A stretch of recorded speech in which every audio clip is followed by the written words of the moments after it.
ሕገ መንግስታትና ይኹኑ ናይ ክልልን ናይ ፌደራልን እቶም ብፌደራልን ብክልልን ዝወፁ ሕግታትና ኩሎም ንስርዕዋን ዝወፁ ሕግታት እዮም ኣብ ስርዕዋን ዝሰርሑ ዘገልግሉ ሕግታት እዮም እዚ ኩሉ ኣሳምፕሽንስ ግን ሕዚ ኣብ ዝሓለፉ 6-7 ዓመታት ንህዝቢ ትግራይ ካብ 2008 ከባቢ ይጅምር ዓርዩ ዝገደደ ካብ 2010 ይጅምር ጸኒሑት ብደረጃ ጆኖሳይድ ማለት ጆኖሳይድ ነይሩ ናይ ጆኖሳይድ ተግባራት ነይሮም ሓቅን ምዝራብ ቅድሚውን ግን እቲ እውጅ ብዝኾነ መንገዲ ዝብል ከዓ ካብ 2013 ጀሚሩ ከዓ ክሳብ ሕዚ ዝቐጸለ ጆኖሳይዳት ናይ ጆኖሳይድ ተግባራት ኣሎ እውጅ እዩ ስለዚ ከምዚ ዝበለ ኩነታት ንምምሕዳር ጋቨርን ንምግባር ዘኽእለና ሕግታት የለን ኣብ ኢትዮጵያ እዚ ዝሓስብ የለን ብዙሓት ምሁራን ናይ ሕጊ ምሁራን ናይ ሕገ መንግስቲ ምሁራን ኤክስትራ ኮንስቲቱሽናል እዩ እቲ ክራይሲስ ክብሉ ኣብ ሚድያታት ኣብ ገለታት ንሰምዕ ንኸውን ብዝተፈላለዩ ኣብ ማሕበራዊ ሚድያታት እውን ማለት ልዕሊ ሕገ መንግስቲ ዝኾነ ክራይሲስ which means ብሕገ መንግስቲ ክተመሓድሮም ዘይትኽእሉ ዘይከኣሉ ፀገማት ብሕገ መንግስቲ ክተመሓድሮም ዝኸብዱ ፀገማት እዮም ኣብ ትግራይ ጋጢሞም ምክንያቱ ናይ ፌደራል መንግስቲ ኢሉ ዘቐመጦ ክልላት ዘቐመጥዎስ ኣብ ልዕሊ ሓደ ህዝቢ ኣብ ልዕሊ ሓደ ክልል ጆኖሳይድ ክፍጽም ቨርቲካል ኤንድ ሆሪዞንታል ሪሌሽንሺፕ ኣሎ ኢሉ ሕገ መንግስቲ ስርዓት ተቐሚጡ ብጎኒ ኣብ መንጎ ክልላት ዘሎ ርክባት ከመይ ከም ዝመሓደር ዝሓስብ ክልላት ከመይ ከም ዝፍጠሩ ዝሓስብ ክልላት ንፌደራል መንግስቲ ዘለዎም ጉባኣትን መሰላትን ፌደራል መንግስቲ ከዓ ንክልላት ዘለዎ ጉባኣትን መሰላትን ዝሓስብ ሕገ መንግስቲ እንሃለወ እዚ ኩሉ ሃደሽደሽ ኢሉ ሓደ ክልል ኣብቲ ሃገር ኣብቲ ፌደሬሽን ኣካል ናይቲ ፌደሬሽን ከም ዘይኮነ ተሓሲቡ በጀቱ ዝኽልከለሉ ነዳዲ ዝኽልከለሉ ፋይናንስ እዩ ደምስር ናይ ሓደ ማሕበረ ኢኮኖሚ ምንቅስቓስ ፋይናንስ ከይህሉ ባንክታት ባዶ ዝተርፋሉ ፍትሕን ልዕልነት ሕግን ዝስእነሉ ማለት ቅድም ኢሉ ስለ ዝኾነ ማለት ሕዝውን ዝገብርዎ እዩ ግን ምስ ዝተፈላለዩ ኣካላት ከም ሓደ ኣካል ናይቲ ሃገር ዘይኮነስ ከም ሓደ ባዕዳዊ ወይ ፀላኢ ጎረቤት ኮይኑ ጎረቤት እውን ፀላኢ ጎረቤት ኮይንካ እውንስ ከም ፀላኢ ተራእዩ ምስ ናይ ርሑቕን ቀረባን ዓድታት ሃገራት ኮይንካ መንግስታት ኮይንካ ብዙሕ በደላት ብዙሕ ሽርሕታት እትፍጽመሉ ህዝቢ ከምዚ ዝበለ ከም ማሕደር ዝኽእል ከም ዝበለ ሓሳብ ክሓስብ ዝኽእል ሕገ መንግስቲ ሕጊ የለን ማለት እዩ ብክልል ደረጃ ብዛዕባ ወሰን ዝነበረ ነገር ኣይነበረን ክልላት ዝተሰርሓሉ ኣብቲ ሕገ መንግስቲ ከዓ ግልፂ እዩ 3-4 ረቑሕታት ኣለዉ ቀንዲ ነገር መንነት እዩ ክንዲ ግዛዕ ዝኸውን ኦሮሞ ክንዲ ግዛዕ ዝኸውን ኣምሓራ ሓደ ክልል ኮይኑ ዝኒሄ ካብ ጫፍ ናብ ጫፍ እቲ መንነት ማእኸል ገይሩ ዝተሰርሐ ፌደራሊዝም ስለ ዘለና እዩ ስለዚ ወይ ነቲ ክልላት ዝስራሓሉ ናይ ፌደራሊዝም ረቑሕታት ክተፍርሶ ኣለካ እቲ ሕገ መንግስቲ ትግራይ ሪሜክ ክትገብራት ኮይንካ ደጊምካ ክሰርሓት ኮይንካ ተዘይኮይኑ ግን ናይ ወሰን ናይ ግዛዕ ሕቶታት እንተኮይኑ ሲምፕል ነገር እዩ ነይሩ ብዝኾነ ግን ዝተቐርቀሩ ብዙሓት ነገራት ኣለዉ ኣብቲ ስምምዕነት ብዙሓት ዝተቐርቀሩ ጉዳያት ኣለዉ ስለዚ እዚኦም ኣብ ዘለውሉስ እታ ቅልቅል ምስ በለታ ናይ መስርሕ ሰላም እንድያ ቅልቅል ምስ በለትስ ብጣዕሚ ዝገርም ነገር የጋጢምዋ ትግራይ በቃ ለባም ዘይኮነ ካይዳ ናብ ጆኖሳይድ ዝፈጸመልካ ስከይድካ ልጥፍ ሕቁፍ ቀዲሙ ዝነበረ ርክብስ ነተብቲ እዋን ጆኖሳይድ ንዝተፈጸመ ነገራት ኩሉ ብዝስረዝ መንገዲ ከይዱ ናይ ክስታይ ኮይኑ ማለት እዩ ስለዚ እዚኣ እሳቶም ግዲ ይኮን ማለት ክሳብ ሕቶታት ዘልዕሉልና ማለት እዩ ምስሳቶም ዲና ከምዚ ምስ ትግራይ ዲና ክንዋጋእ ነርና ብዝብል ሕቶስ ካሳዕ ዘልዕሉልና ኮይና ዝኹላን ገይሮም ዘጥፍኡ ህዝቢ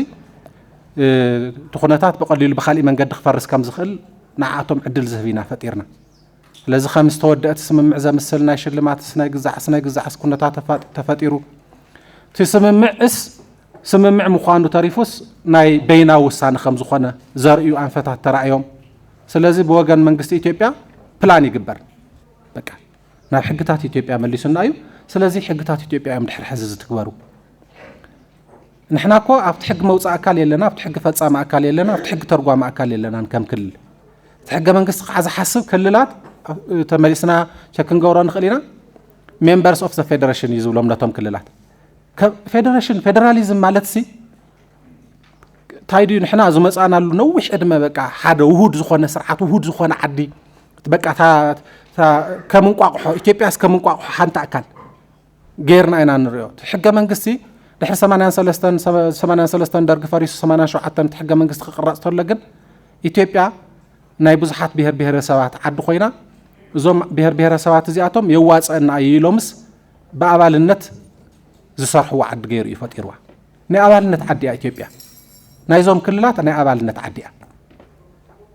ፌደራሊዝም መንበር አባልነት እዩ በቃ ግልጽ ናይ እዚ ፖለቲካ ስኡሉ ብድሌት ዝበሃል ነገር ዘይኮነስ ሕገ መንግስቲ ይባል ዝብሎ ዘሎ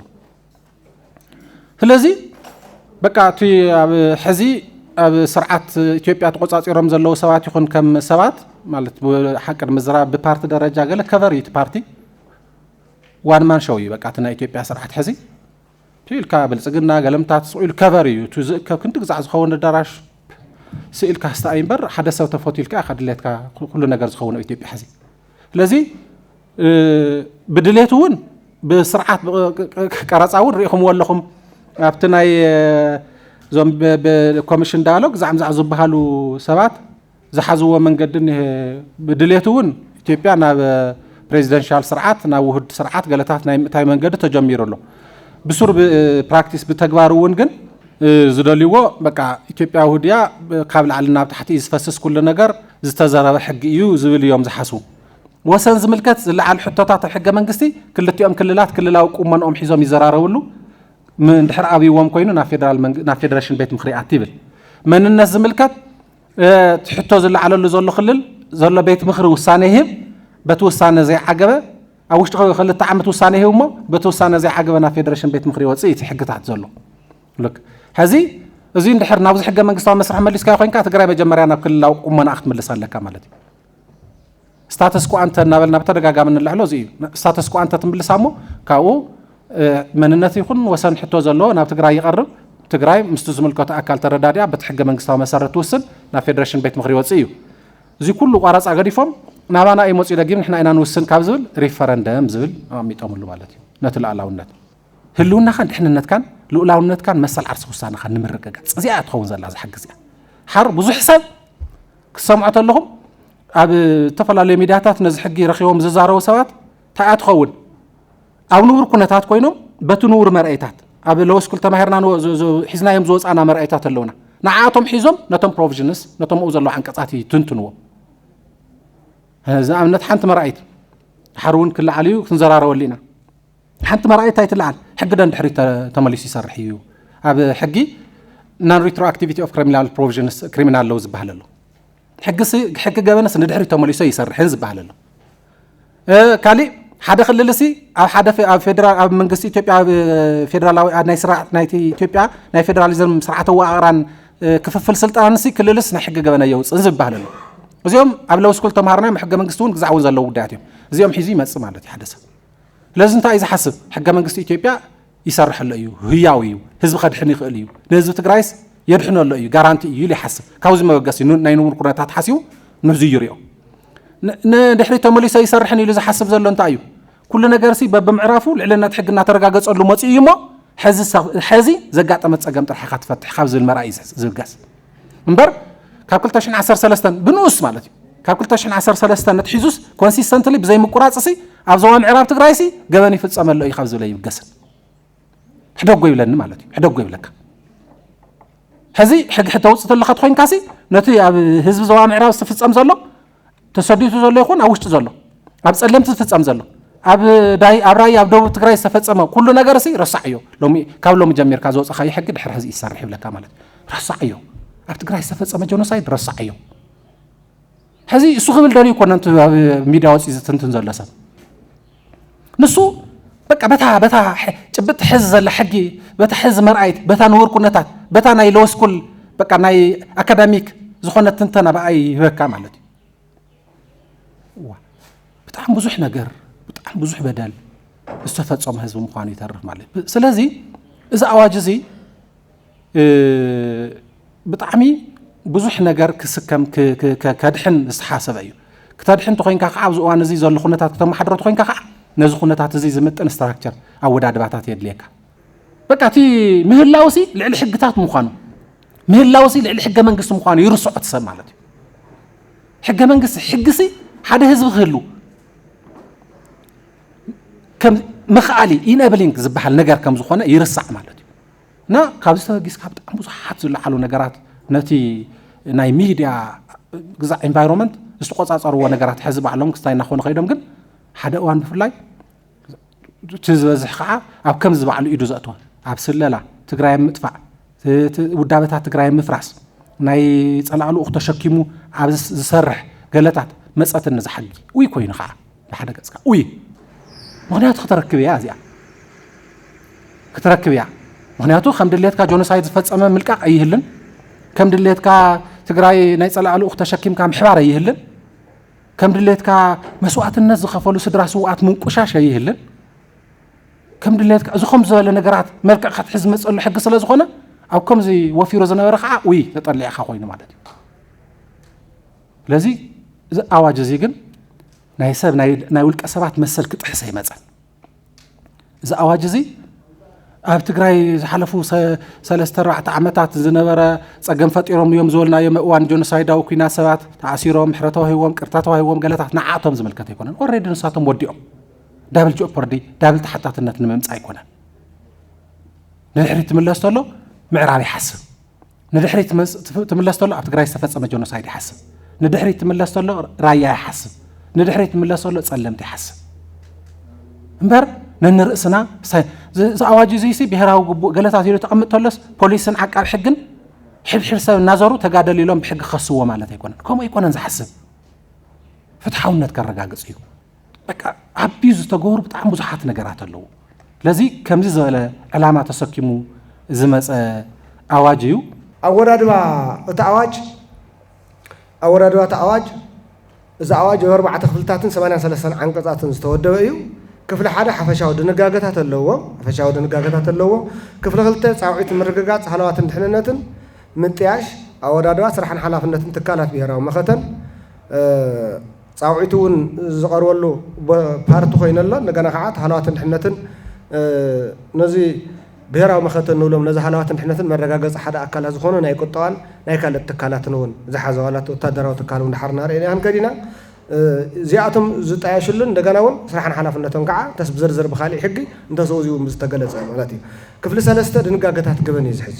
زي زغبره ወይ كعا زي غبره زي غبن كوينلو زي تمحلالف كعا زقصعت يقصع زبل زحز مالتي كفل اربعه دحر بزرزر كرينا بتعمي امبورتانت ስለዝኾነ بفلاي سوميا ميديا كعا از غداي بتعمي نهزب تحقي يا سرصت بتعم تحرسو زي فوليتو خنقساقس ስለዝግቦ كحق ስለዝግቦ ማለት ስለዚህ ፍልያት ድንጋጋታት ዝምልከትዮም ኣብዚ ጉዳይ ዝተቀመጠም ዘሎ ማለት ጻውዒት ምርግጋጽ ህላዋ ድሕንነትን ማለት ህላዋ ድሕንነትን ልላውነትን ህዝብ ትግራይ ንምርግጋጽ ኣብ ዝግበር ኩሉ መዳይ ብሄራዊ መኸተን ምዕዋት ኩሉ ወዲ ትግራይ ኣብ ግንባርን ደጀንን ተሰሊፉ ጸላእኽ ምክት ነቲ መኸተ ዘድልን ናይ ገንዘብ ንብረትን ካልእት ብመልክዕ ወፈያ ወይ ልቃሕ كل عينت ربربن حجزن بمجار بهراوي جبون خفصم بمنجس تجراي زقرب صاوعيتيو بهراوي مختمالات هلاون حنتن هلاون تجراي نمرق زقبر كل مداي قال سيو محاورة بيت فرد مالت ياو فرد سلا زخانة كل الناس اللي نفلتوا ببتعويو وقطرنا كتمان زلهم محدارات بعواج تهاو سلطان ناي داينت سلطان تهاو أكال مالتيو وناي حرس سكر ويلو زرقي كفتي سرع حق منقص اللو وضعاتات زيونا حق منقص اللي يقن نوعالي تعيش مالتي نحور السوكريو محورة مسارة قبر السرحيو أو زعواج سلطان توهاي وصل زل يتخايتو زل ونياتو مخاطب بوهاريو معلتها وسرحنا هذا قريو كحصرح زقبون سلا زخانه ناو سرع بيت فردي اتخا كفصهم زي قبون قدايات انتليهم ويكع زي كانوا أو زيا بفلاي كم أكلات ميدياون بدنبي دقاقي من أخن حزاز قبنا صلاة مالت من يزولي صلاة مالت أنصار الله حنتن للاونتن هزو تقراي كيناس زعوجوي نخينات زدالوي بقطع يكون بتزاواري أو العلي تقراي سنة البناوي قطواون بهراون روحاتاتن قدعات نمسح علمو زسرح حيل خينو بقطع يكون بتزاواري مزح حيل زي بمتحبار يكون بلوقتو زساتف ዝኾነ መንግስቲ ወይ ጉጅለ ወይ ሓይሊ ወይ ሰብ ወይ ዝኾነ ኣካል ይኸውን ማለት እዩ ሕዚ ብዙሕ ሚድያታት ንርኢ ዘለና ገለ ኸዚ ይምልከት ድዩ ናውዝኸ ዝበሃል ኣለ ኣብዛ ደፍንሽን እዚኣ ትማል እንተነይሩ ብኣይ ሕተት ኣብዛ ትርጉም እዚኣ ህዝ እንተልዩ ሕተት ህዝ የልዩ እሞ ፅባሕ እንተቋሪፁ ከዓ ናብ ፈታው እንተተቐይሩ ከዓ ታዋና ነገር እታ መበገሲታ ብዛ መንገዲ እዚኣ ትኸውን ዘላ ማለት እዩ መሰረታዊ ሃልኪ ማለት እንፈልጦ መሰረታዊ ሸቐጣት ዝምልከት ግዜ ስለምጥፋእ ስለተንብዎ ስለትህሉ ኢለ ንብረት ህዝብን መንግስትን ማለት ኣብ ትግራይ እውን ኣብ ፌደራል እውን ብቐጥታ ይኹን ብተዘዋዋሪ ንብረት ህዝቢ መንግስትን ማለት እዩ ድሓር እናርአናዮ ስለንኸይድ እንታይ ማለት እዩ ዝብል ትርጉም እናልዕለ ስለ ዝኸድ እዩ ስለዚ ኣብዚ ደፍኒሽን እዚ ኣብዚ ትርጉም እዚ ናይ ፌደራል ትካላት እውን ኣካል ናይ ህዝብን መንግስትን ዝብል ተወሲደን ኣለዋ ሰብ ብሙሉእ ወይ ብክፋል ወይ ከዓ ብቐጥታ ይኹን ተዘዋዋሪ ንረብሓ ህዝቢ ተባሂሎም ዝዋፅኡ ገንዘባት እውን ንብረት ህዝብን መንግስትን ተባሂሎም ክኣትዉ ይኽእሉ ማለት እዩ ብኢንተርፕራይዝ ደረጃ ዘለዋ ዘንቢ ናይ ዓሰን ኣታዊ ዝምንጭዋ ወይ ከዓ ናይ ትርፊ ትካላት ወይ ከዓ ናይ ምምሕዳራዊ ግልጋሎት ተባሂለን ተጠሻ ትካላት እውን ኣብዚ ይኸውን ኣሎ ማለት እዩ ገበን ኣንጻር ህላዋን ድሕንነትን ልዕላውነትን ማለት ኣብ ልዕሊ ህላዋ ድሕንነትን ልዕላውነትን ሰብኣውን ዲሞክራሲያውን መሰላት ሰላምን ፀጥታን ሕገ መንግስትን ሕገ መንግስታዊ ስርዓትን ማሕበራዊ ኢኮኖሚ እምነት ባህሊ ታሪክ ቅርስን ህዝቢ ትግራይ ዝፍፀም ወይ ዝተፈፀመ ገበን ኮይኑ ኣብዛ ኣዋጅ ብዘለዉ ድንጋገታት ብዝርዝር ተቐሚጡ ይርከብ ማለት እዩ ኣገላልፃ ፆታ ኣብ ዝኾነ 83 ዓንቀጽ ዘሎ ብወዲ ተባዕታይ ተገለፀ እንተልዩ ንጓል ኣንስተይቲ እውን ይምልከት እዩ ንጓል ኣንስተይቲ ተገለፀ ተልዩ እውን ብኸምኡ ያው ተለመደ ብተባዕታይ ቃል ስለ ዝግለጽ እዩ ግን ተፈፃምነቱ ማዕረ ይኸውንዎት ኣብዚኣ ብጣዕሚ ኢምፖርታንት ዓንቶ ኣማኒኤል እውን ይገልፃ ስለ ዝነበረ ግን ንእሸይ ክንሕዛ ዝግበአና ወሰን ተፈፃምነት ትምልከት እዩ ወሰን ተፈፃምነት 4 ነገራት እዩ ዝምልስ ሓደ ቦታ እዩ ሰን እዚ ኣዋጅ እዩ ጎረ ተባሃለ ዘይገበረ ወይ እቲ ጎረ ተባሃለ ዝገበረ ገበን ተመሓላሊፉ ወይ ከዓ ኣብዚ ተቐመጠ ድንጋጌታት ተመሓላሊፉ ዝበሃል ኣብ ትግራይ ካብ ትግራይ ወፃኢ ውሽጢ ኢትዮጵያ ወይ ካብ ኢትዮጵያ ወፃኢ ዝኾነ ዓለም ኮይኑ ነዚ ኣዋጅ ሃለዋትን ድሕንነትን ንዘቐመጦም ድንጋጌታት ዝተመሓለፈ ተፈፃሚ ይኸውን ተቐመጡ ግዴታታት ተልዮም እውን ተፈፃሚ ይኸውን እዚ ብመትከል ደረጃ ማለት እምበር ሓደ ኣውስትራልያዊ ደገ ኮይኑ ወይ ተጋድል ስለ ዘይወልናዮ ወይ ምክት ስለ ዝወልናዮ ማለት ኣይኮነን ግን ኣብቶም ብፍላይ ኣብቶም ንሃለዋትን ድሕነትን ህዝቢ ትግራይ መሰረት ገይሮም ዝፍፀሙ ነዚ ሓደጋ ዘቃልዕ ገበናት እንተፈፂሙ ኣብ ዝኾነ ቦታ ተፈፃሚ እዚ ሓድሽ ነገር ተወሰደ ኣይኮነን ኣብቲ ገበን ሕጊ እውን ኣሎ ኣብ ካሊእ እውን ስለ ዘሎ ምንም ግልፂ እዩ ማለት እዩ ስለቲ ሓደ ቦታ እዩ ማለት እዩ ካልኣይ ኣብ ልዕሊ መን ዝብል እዩ ሰብ እዩ ዝመፅእ ማለት እዩ ኣብ ዝኾነ ይኹን ሰብ ንሃለዋትን ድሕነትን ህዝቢ ትግራይ ንሓደጋ ዘእቱን ተስለላ እንተሰላም ትሕባር እንተስካሊእ ኣብ ዝኾነ ይኹን ዓለም ኮይኑ ዝኾነ ሰብ ይገብሮ በቲ ገበን ሕጊ ጥዒኑ እንድሕር ተማልኦ ኮይኑ ዝገብሮ ዘይገብሮ ዝፈልጥ እንድሕር ኮይኑ ዕድመ ጉዳይ ኣሎ እዚኦም ፍሉጣት እዮም ንኣኻትኩም ናብ ቴክኒካል ጉዳይ እትወክሙን ግን ኣብ ልዕሊ ዝኾነ ሰብ ዝብል ድሓር ኣብ ከሎም እቶም ዓንቀፃት እዚ እናበልና ክንከድ ስለ ዘይግበአና ማለት እዩ ሳልሳይ ግዜ ዝምልከት እዩ ግዜ ብመትከል ደረጃ ዓንቶ ኣማኒኤል ይገልፆ ነይሩ ካብቲ ሕጊ ዝወፀሉ ግንቦት 24 ጀሚሩ እዩ ይኹን እምበር ብባህሪ እቲ ገበን ሕጊ መንግስት ኣሎ ፌደራል መንግስቱን ግዴቱ ይዋፅእ ኣሎ ስርዓት ይኽብረሉ ተባሂሉ ዝግበር ህዚ ግን በዓል ፌደራል መንግስትን ናይ ሃለዋትን ድሕነትን ስጋኣት ስለ ዝኾነ ንሱ ክገብሮ ዝግባእ ብዘይምግባሩ ልዕልነት ሕጊ ክረጋገፅ ብዘይምክኣሉ ተመሊስና ናብ 2013 ጥቅምቲ 24 ፌደሬሽን ብግልፂ ዝተጣሓሰሉ ወራሮ ተፈፀመሉ ንድሕሪት ይምለሱ ግን ኩሎም ኣይኮነን ድሓር ክንመፀ ኢና ካብ ዓንቀጽ 35 እስካዕ 48 ዘለዉ ኣብ ሕገ መንግስትን ሕገ መንግስታዊ ስርዓትን ኣብ ልዕሊ ሰራዊት ትግራይ ብፍላይ ከዓ ምስ ፀላም ምትሕባር ስለላ ከምኡ ዝበሉ ዓለም ለኸ ገበናት ከዓ ዘለዉ ጀኖሳይድ ገበን ኩናትን ካልኦትን ዝመሳሰሉ ኣብ ፍሉያት ጉዳያት ጥራሕ እዮም ማለት እዩ ምክንያቱ ከምቲ ዝበሃል ዝነበረ ወይ ካብ ትግራይ ወፂኦም ሕጊ ዘየኽበርና ኣሎም ኣለዉ ወይ ከዓ ብባህሪኦም ኣብ ፀለምትን ኣብ ምዕራብን ኣብ ራያን ብዝተፈላለየ መንገዲ እየ ንስኡ ስለዚ ግዜ ዝምልከት እዚ እዩ ወሰን ተፈፃምነት በዚ መንገዲ እዚ ክረአ ይኽእል እዩ ማለት እዩ ክፍሊ ሓደ እዞም ሓፈሻ ክፍልታት እዚኣቶም እዩ ዘቕምጥ ክፍሊ ክልተ ፃውዒት ምርግጋፅ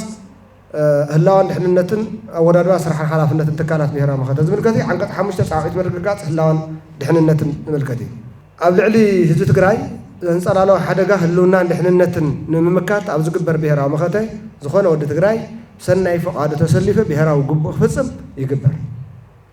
ብሰናይ ድሌቱ ኣብዚ ዓንቀጽ ንሱ ዓንቀጽ ሓደ ዝተደንገገ እንተሃለዎ እውን ዝኾነ ዕድሜን ጥዕንን ዝፈቕደሎ ወዲ ትግራይ ህላውነትን ህዝቢ ትግራይ ንምኽባር ብመንግስቲ ትግራይ ንዝቐረበሉ ፃውዒት ምርግጋፅ ህላዋን ድሕነትን ተቐቢሉ ክሳተፍ ብሄራዊ ግቡእ ኣለዎ ብመሰረት እዚ ኣዋጅ ዝርዝር ኣፈፃፅማ ብሄራዊ ግቡእ ዝምልከት ቤት ምክሪ ፈፃሚ ስራሕ ብዘውፅኦ ደንቢ ዝውሰን ይኸውን ኣብዚ ጉዳይ እዚ ደንቢ ይዳለሎ እዩ ያው ናይ መስዋዕቲ ናይ ዕድመ መነብ ደጀን መነብ ግንባር እዚ ተዘይኮይኑ ከንታይ ይኸውን ዝብል ስኢሉ ዓሌት ሙሉእ ሰለስተ ትውልዲ እናሃነቐ ብወልካ ከዓ ትግራይ ኣብ ፀባ ክትኣቱ እናሃደመ ሰላም ክትኮን ከላ ከዓ እንተስተማሂሩ እንተስገንዘብ ደልዩ መፅኡ ከዓ እንደገና ነቲ ኣብዚ ምግዳል ዝነበረ ግዚኦ ቃልሲ ዝሕለፈ ከዓ ምስኡ ክዋደረ ይኽእልን እንደገና ሃፍቲ ትግራይ ብዝተፈላለየ መንገዲ ዝግበር ነገር መልክዕ ክሕዝ ኣለዎ ፍትሓውነት ኩሉ ኣሎ ትግራይ ናይ ኩሉ እያ ሰኩሉ ዋጋ ዝኸፍለላ ኩሉ ከዓ ዝከላኸለላ ኩሉ ዝጥቀመላ ክትከውን ንምግባር እዩ ሶ ትምትእማን ከም ዘሎ ኮይኑ ዓንቶ ኣማኒ ይገልጸ ነይሩ ግን ከዓ ፍትሓውነት ንምርግጋፅን ነቲ ምትእማን በዓሉ ምቹው ኩነታት ንምፍጣር ነቲ ምትእማን በዓሉ ምቹው ኩነታት ንምፍጣር ምጥያሽ ትካላት ብሄራዊ መኸተ ዝምልከት ኣወዳድኡ ስራሕን ሓላፍነትን ቤት ምክሪ ፈፃሚ ስራሕ ብዘውፅኦ ደንቢ ዝውሰን ኮይኑ እዛ ላዕለወይቲ ተቐሚጣ ዘላ ቃል ነተን ትሕቲአን ዘለዋ ንኡስ ዓንቀፃት ብትገልፅ መንገዲ እያ ተቐሚጣ ዘላ ማለት እዩ እዚኣ ብጣዕሚ ኢምፖርታንት ስለዝኾነት ከም ዘለ ተኸንባየ ተፀዋዕነቱ ንኡስ ዓንቀፅ ሓደ ተፀዋዕነቱ ንፕረዚደንት ዝኾነ ማእኸላይ ኮማንድ በዛ ኣዋጅ ተጣይሸ ኣሎ ተፀዋዕነቱ ንፕረዚደንት ዝኾነ ሰራዊት ትግራይ በዛ ኣዋጅ ተጣይሸ ኣሎ ኣብ እዋን መኸተ ምርግጋፅ ህላዋን ድሕንነትን ዝህሉ ስርዓት ቁጠባ ገንዘብን ካልኦት ተዛመድቲ ጉዳያትን ብላዕላውነት ዝመርሕ ትካል ፋይናንስ በዛ ኣዋጅ ተጣይሸ ኣሎ ንኩሎም ናይ መንግስትን ውልቀን ትካላት ሚድያ ሕግን ስርዓትን መሰረት ገይሮም ንክሰርሑ ፍቃድ ዝህብ ዝሕድስ ዝቋፀርን ዝርዝር በዓል መዚ ትካላት ሚድያ በዛ ኣዋጅ ተጣይሸ ኣሎ ንፕረዚደንት ብሕገ መንግስቲ ዝተዋሃበ ስራሕን ሓላፍነትን ሕሉ ኮይኑ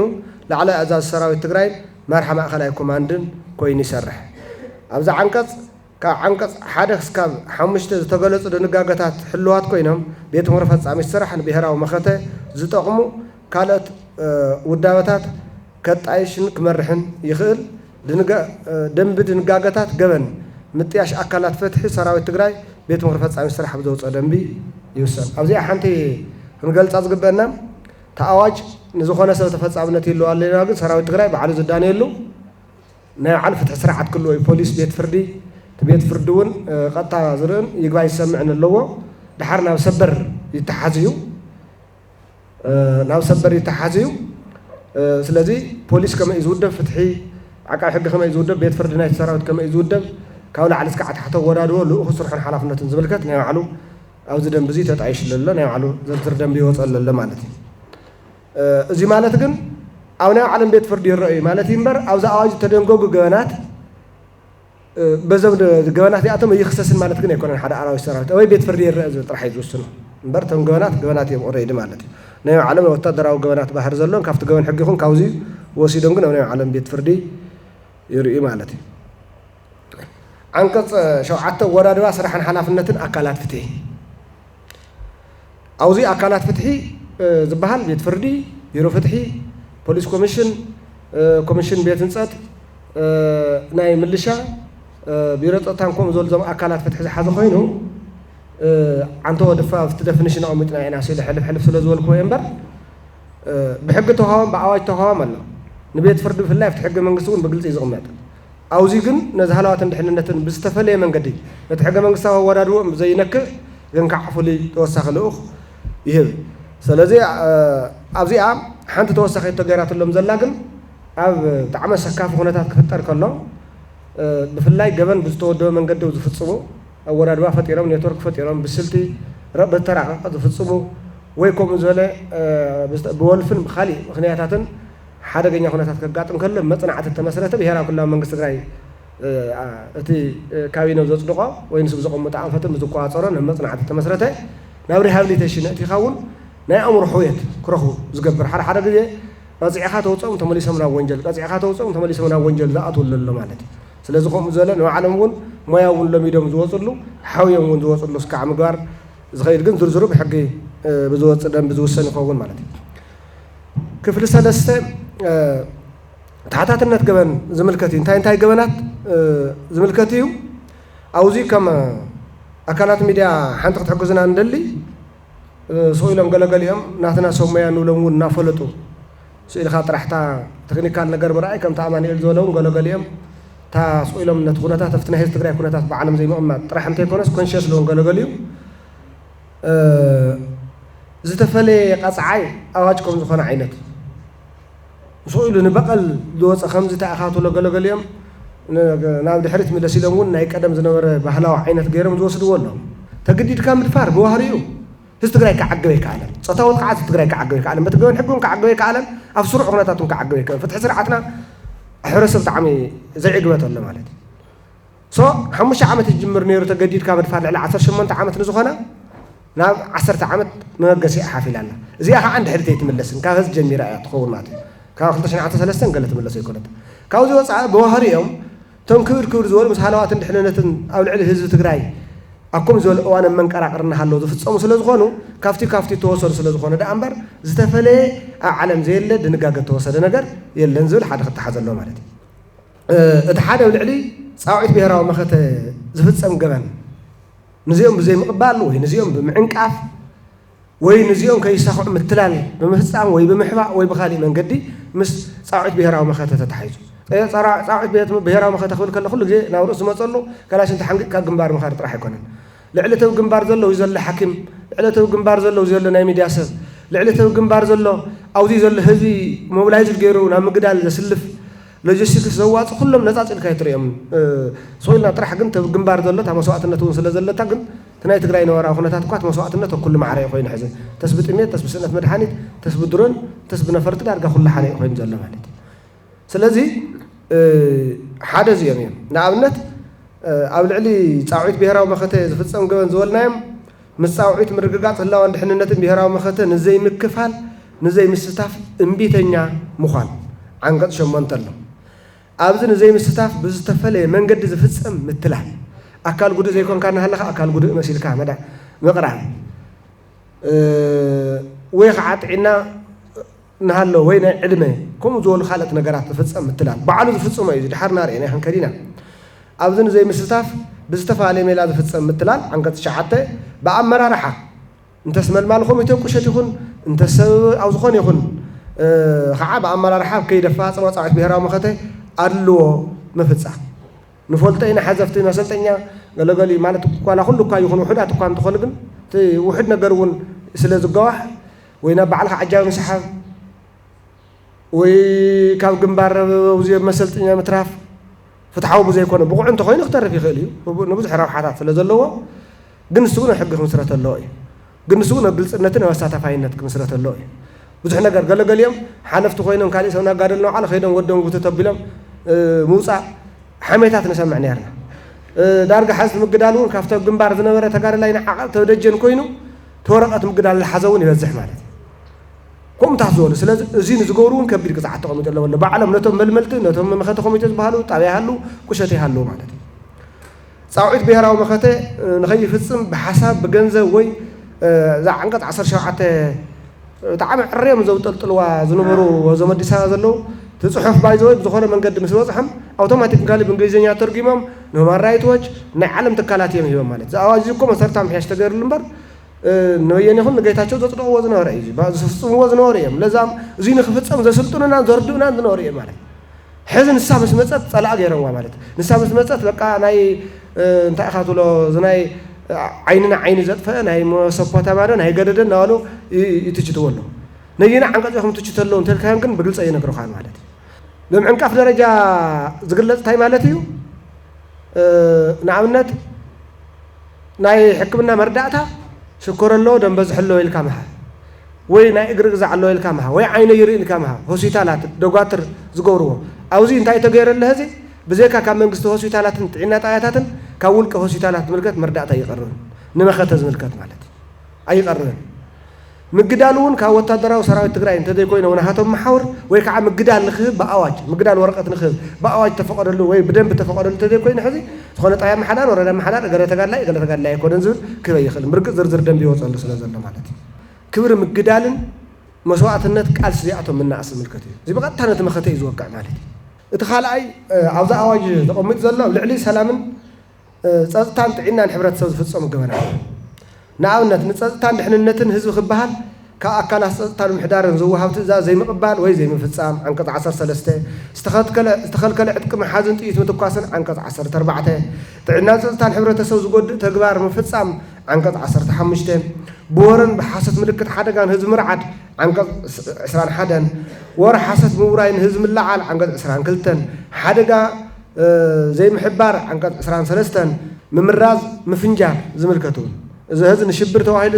ወይ ንዓመፅ ተዋሂሉ ዝግበር ኣይኮነን ንሱ ድሓር ክንመፅና ካልእ እዩ ኣብ ሕገ መንግስትን ሕገ መንግስታዊ ስርዓትን እዩ እሱ ዝኣቱ እና ኣድማን ዓመፅን ዝምልከቱ እውን ዓንቀጽ 24 ነቲ ኣድማን ዓመፅን ብዝተወደበ መንገዲ እንተይኮነስ ውሳነታትን ትእዛዛትን ንምፍፃም ብቐሊሉ ዝፍፀሙ ነገራት ማለት እዮም ሳልሳይ ኣብ ልዕሊ ሃፍትን ህዝብን መንግስትን ዝፍፀም ገበን እዩ ሃፍቲ ህዝብን መንግስትን ብዘይኣብጋብ ምጥቃም ምኻን ኣብዚ ኣብ መኸት ሓደ ተሓማሚዮ ዝነበርና እንታይ እዩ ብጣሽ ወረቐት ይፍፀም ስርዓተ ይነበረን ገለገሊ እውን ከምኡ ክትገብር ዘግድድ እዩ ድሮን ትድብደብ ኢኻ ስዋ ጌርካ መኻይና ፃዓንካ ሰራዊት ናብ ግንባር ትሰድድ ድሓር ግን ሓደ ነቲ መኸት ህዝቢ ትግራይ ንመቕዓነ ንስንሳትና ንምብላዕ እንተጠቐምሉ ኣብ መኸት እዋን እዚ ባይ ሓስካን እዚ ሓስካን እናተባሃለ ድሓር ምጥላም እውን ተፈፂሙ ባይ ማዓሰብ ተኣሲሩ ክንደይ ጉድ የጋጢምና ሓደ ነቲ ሕንፍሽፍሽ ዝገበረና እውን እዚ እዩ ነይሩ ሕዚ መንግስቲ ትግራይ ካብ ዘቐምጦ ኣሰራርሓ ወፃኢ ዝኾነ ገንዘብ ከይእከል ወይ ከዓ ዝኾነ ብኣድጊ ስዒኑ ብትራንስፖርት ገይሩ ውፅሕ ክበሃል ከለ ናይ ሰራዊት ትግራይ ይኹን ናይ መንግስቲ ትግራይ እውን ኣብዚኣተን ዝፍፀማ ገበነት እውን ትኩረት ተዋሂቦን ተቐሚጠን ኣለዋ ማለት እዩ ካሊእ ምጥፍፋእ መንግስታዊ ሰነድ ዝምልከት እዩ እዚ እውን ኣብ ልዕሊ ህዝብን መንግስትን ሃፍቲ ኣብ ልዕሊ መሰረተ ልምዓት ዝፍፀም ገበን ኣብ ልዕሊ መሰረተ ልምዓት ዝፍፀም ገበን ኣብ ልዕሊ ትካላት ህዝብን መንግስትን ዝፍፀም ገበን ውራ መሬት ማዕድን ሃፍቲ ተፈጥሮን እውን ሰፊሕ ትኩረት ተዋሂቦም ኣሎ ብፍላይ ኣብዛ ናይ ማዕድን ትምልከት ዓብዪ ናይ ትግራይ ዘናግዐ ኩነታት እዩ ነይሩ ፀላእቲ እውን ህዝቢ ትግራይ ነቲ መንግስትን ንምቕዓ ተጠቒሞምሉ ነቲ ናይ መኸት ሓይሊ ንምቕዓ ተጠቒሞምሉ ንስንሳትን ሓድነት ሽርሸ ተጠቒሞምሉ ብጉልባቲ ከዓ ህዝቢ ትግራይ እውን ሃፍቲ ስኢኑ እዩ ማለት እዩ ሶቲ ፀላእ በዓል ዝፍፅሞ እውን ህዝቢ ትግራይ ወንጀለኛታት እናገበረ ዝሓለፍናዮ ዘበን ይፍለጥ እዩ ኣብዚኡ ዓንቀጽ 31 ብዝርዝር ተቐሚጡ ኣሎ ራብዓይ ኣብ ልዕሊ ሕገ መንግስትን ሕገ መንግስታዊ ስርዓትን ዝፍፀሙ ገበናት እዮም ኣብ ልዕሊ ሕገ መንግስትን ሕገ መንግስታዊ ስርዓትን ትግራይ ዝፍፀም ገበን ዓንቀጽ 36 ንተግባራውነት ሕገ መንግስታዊ ስልጣን ትግራይ ምትዕንቃፍ ዓንቀጽ 37 ንህዝብን መንግስትን ትግራይ ምውጋዕ ዓንቀጽ 38 ኣብ ልዕሊ ላውነት ወይ ግዛኣታዊ ሓድነት ትግራይ ዝፍፀም ገበን ዓንቀጽ 39 ሓድነትን ግዛኣትን ትግራይ ብምትንካፍ ዝፍፀም ገበን ዓንቀጽ 40 ገበን ራዕዲ ዓንቀጽ 52 ንተግባር ገበን ራዕዲ ብገንዘብ ምሕጋዝ ዓንቀጽ 53 መሳርሒ ውግእ ሒዝካ ምዕማፅን ውግእ ምልዓዓልን እውን ዓንቀጽ 60 ተቐሚጦም ኣሎ እዚኣቶም ምስ ሕገ መንግስትን ሕገ መንግስታዊ ስርዓትን ተተሓሒዞም ካሊእ ኣብዛ ኣዋጅ ሽፋን ረኺቡ ዘሎ ገበን ክድዓት ፀላም ትሕባር ስለላ ናብ ልዕሊ ሰራዊት ትግራይ ዝፍፀሙ ገበናት እዮም ወታደራዊ ዕጥቂ ዘይምርካብ ዓንቀጽ 25 ፀላእ ምሕባእ ዓንቀጽ 28 ሚስጥር ምኻን ብኣጓው ዘይምትሕልላፍ ያው ንብዙሕ ነገር ይገልፅ እቲ ሚስጥር ኣብ ስሩዕ መንግስታዊ ስራሕትኻ ምዃን ማለት እዩ ግን ብፍሉይ ከዓ ምስ ሰራዊት ትግራይ ነፍቲ መኸተን ተተሓዘ ወይቲ ሚስጥር ብዘይ ምዕቃብ ወይ ከዓ ትሓልፍ ዝግብኦ ሚስጥር ከዓ ንዝምልከቶ ኣካል ብዝግባእ ካብ ዘይምሕላፍ እውን ዓንቀጽ 27 ተቐሚጡ ኣሎ ኣፅዋር ርኢት ፀላእ ክወድቕ ምግባር ዝለዓለ ገበን ክድዓት እና ክድዓት ኢኮኖሚ ምስ ፀላእ ምትሕብባር ገበን ስለላ ኣብ ልዕሊ ሰራዊት ትግራይ ጉድኣት ምብፃሕ ከምኡውን ዝውውር ኣፅዋር ዝምልከት ከዓ ብባህሪኦም ብቐጥታ ከም ተዘዋወረ ምስ ዕጥቅን ሃፍትን ንብረትን እና ኣብ ልዕሊ ሰራዊት ትግራይ ከምኡ ዝበሉ ኣብዚኡ ከም ሚድያ ኣካላት እውን ፅቡቅ ክሰርሕሉ ትፅኢት ንግበር ኣብዚ ናይ 7 ሕጉም ዝነበረ ሓደ ዓብዪ ኤግዛምፕል ከምኡ ዝበሉ ትግራይ ዝነበሩ ዋላ ንህዝቢ ትግራይ መጨፍጨፍ ዝወዓላ ነፈርቲ ተወዒዐን ዝወደቃ ኣሎ ህዝቢ ብረት ዝበሃል ነገር የለን ኣብ ገለገለ ናይ ሕጊ ሰማያታት እውን ክትዕ ነይሩ እዚኡ ኦልሬዲ ጥቕሚ ዘይብሉ እዩ ስለዚ ናይ ንብረት ባእታ የማልእን ኦነርሽፕ እውን የብሉን ዝብል ነይሩ ሕዚ ብግልፂ ተቐሚጡ ኣሎ ናይ ህዝብን መንግስትን ወይ ከዓ ናይ ሰራዊት ትግራይ ሃፍቲ እዩ ምልዓሉ እውን ኣይፍቀድን ምጓዓዙ እውን ኣይፍቀድን ኢቭን ፅገና ክትገብረሉ ይትኽእል ምዘካ መንግስቲ ትግራይ ብዘውፅኦ ሕግን ስርዓትን መሰረት ማለት እዩ ንመሸጣ እውን ተኸልኪሉ ኣሎ ክሽየጡ እውን ክልወጡ እውን ኣይኽእሉን ኣብዚኡ ዝፍፀም ገበን እውን ክብል ብዝበለ ተቐሚጡ ኣሎ ማለት እዩ ምስ ናይ ጀኖሳይድ ምርኮኛታት ምስዳድ ዝምልከት ወይ ከምኡ ዝበሉ ፋይላት መዛግብቲ ዝፍጠሩ ማለት ሕገ መንግስቲ እውን ብግልፂ ስለ ዘቐምጦ እዚ እዮም ማለት እዩ ካሊእ ኣብ ልዕሊ ደቂ ሰባት ዝፍፀም ገበናት ዝምልከት እዩ ኣብ ልዕሊ ደቂ ሰባት ገበን ጀኖሳይድ ዓንቀጽ 46 ኣለኩም ገበን ኩናት ዓንቀጽ 47 ብደቂ ሰባት ምንጋድ ዘይሕጋዊ ዝውውርን ምጭዋይን ደቂ ሰባት እዛ ዓንቀጽ እያ ዘይሕጋዊ ዝውውር ደቂ ሰባት ትበሃል ነበረት ዳርጋ 3 ዝኾኑ حدا أواج نا حنت عنك تغيير هذا اللازم أواج بدأتيها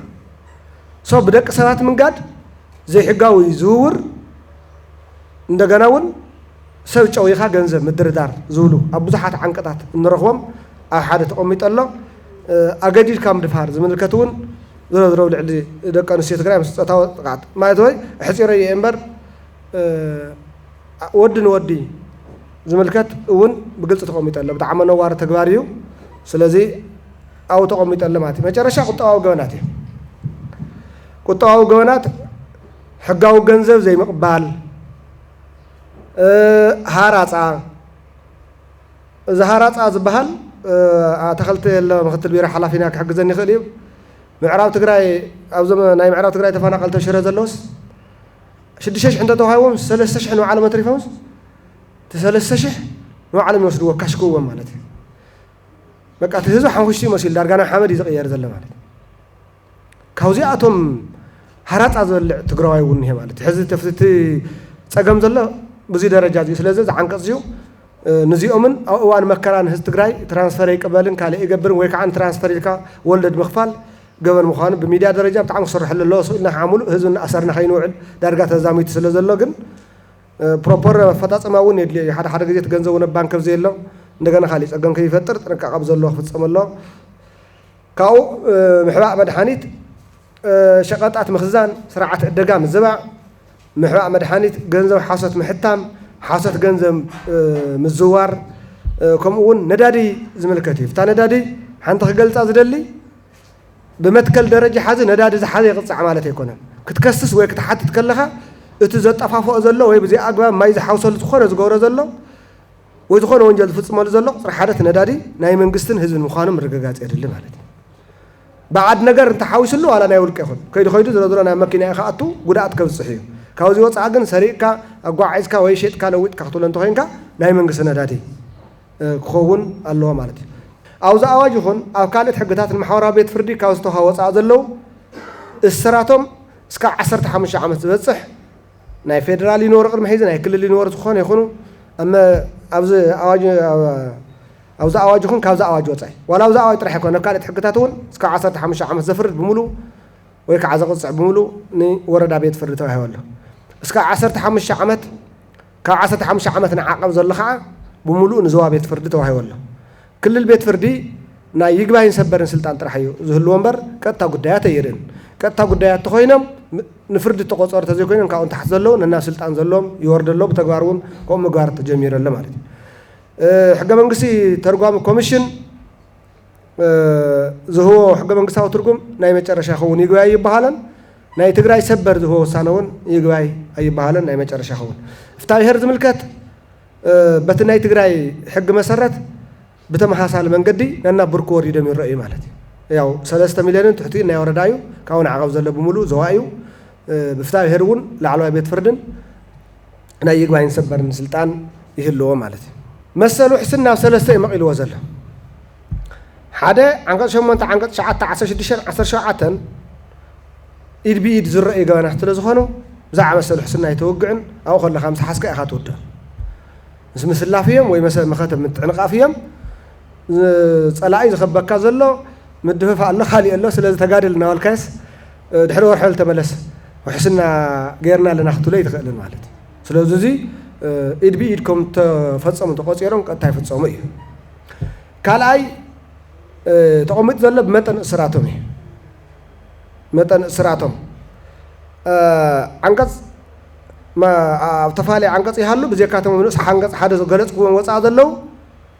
متن قصعاتهم نحس قصعاتهم 15 عامتن لعليين زقص نحر كوينم وحسنا يفقد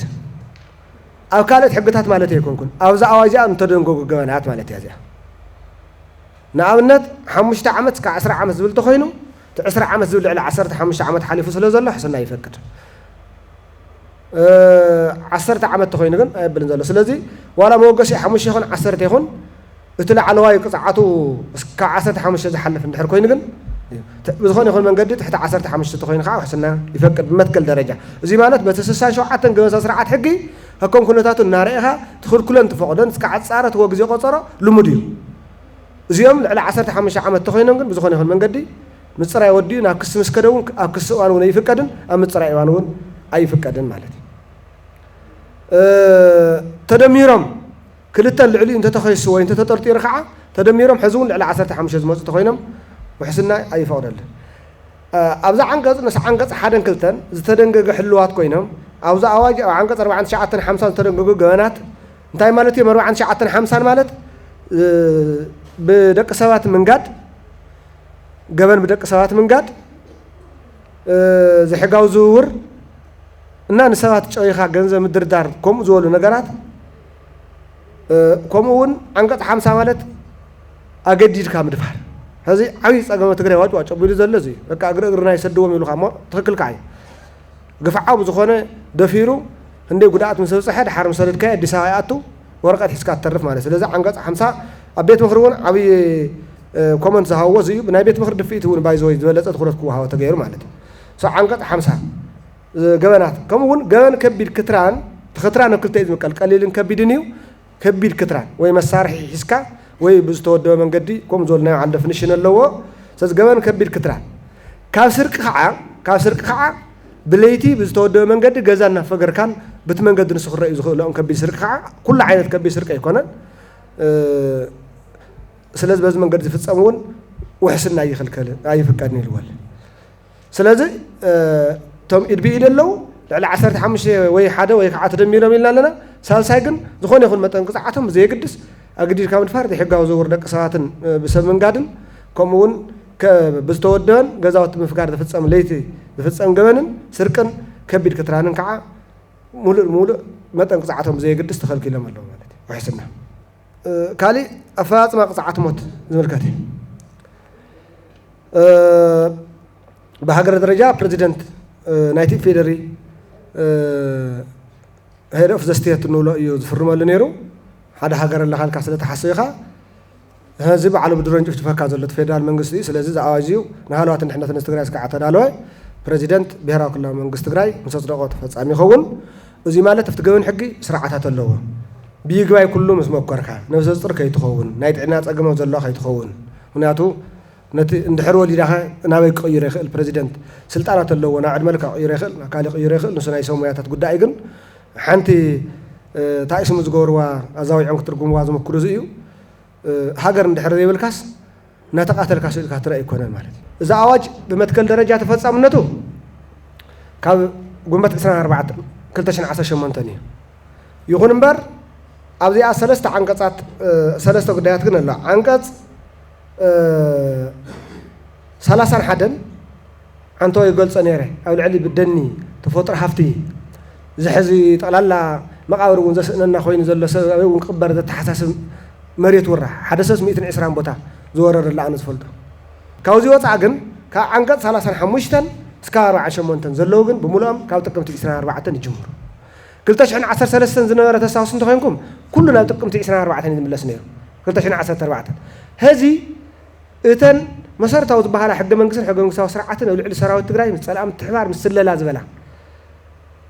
ትማሉ እውን ሕጊ ዘለዎን ገበን ዘለዎን ግን ብሰንኪ ፌደራል መንግስቲ በዓል ተፈፃሚ ስለ ዝኾነ ምዕራብ ፀለምቲ ሕጊ ክብር ዘይከኣለ ራያ ሕጊ ክብር ዘይከኣለ ወይ ከዓ ናብ ፀላእ ከይደ ልዕሊ ተሓው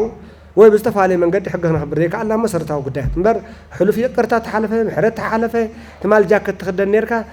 ምስ እገለ ዝበሃል ናይ ብልፅግናስ ዕርክነት ሒዝክ ነርካ ብዝበሃል ነገራት ናብኡ ዝኹም ዘለቅንጣሚ ጥን ምእታው ኣይኮነን ኣብ መሰረታዊ ዝኾኑ ጉዳያት ብቐጥታ ከም ተዛወረ ሃለዋት ንሕነት ትግራይ ተተሓዙ ነተበደልቲ ፍትሒ ንምሃብ ማእኸል ዝገበረ እዩ ማለት እዩ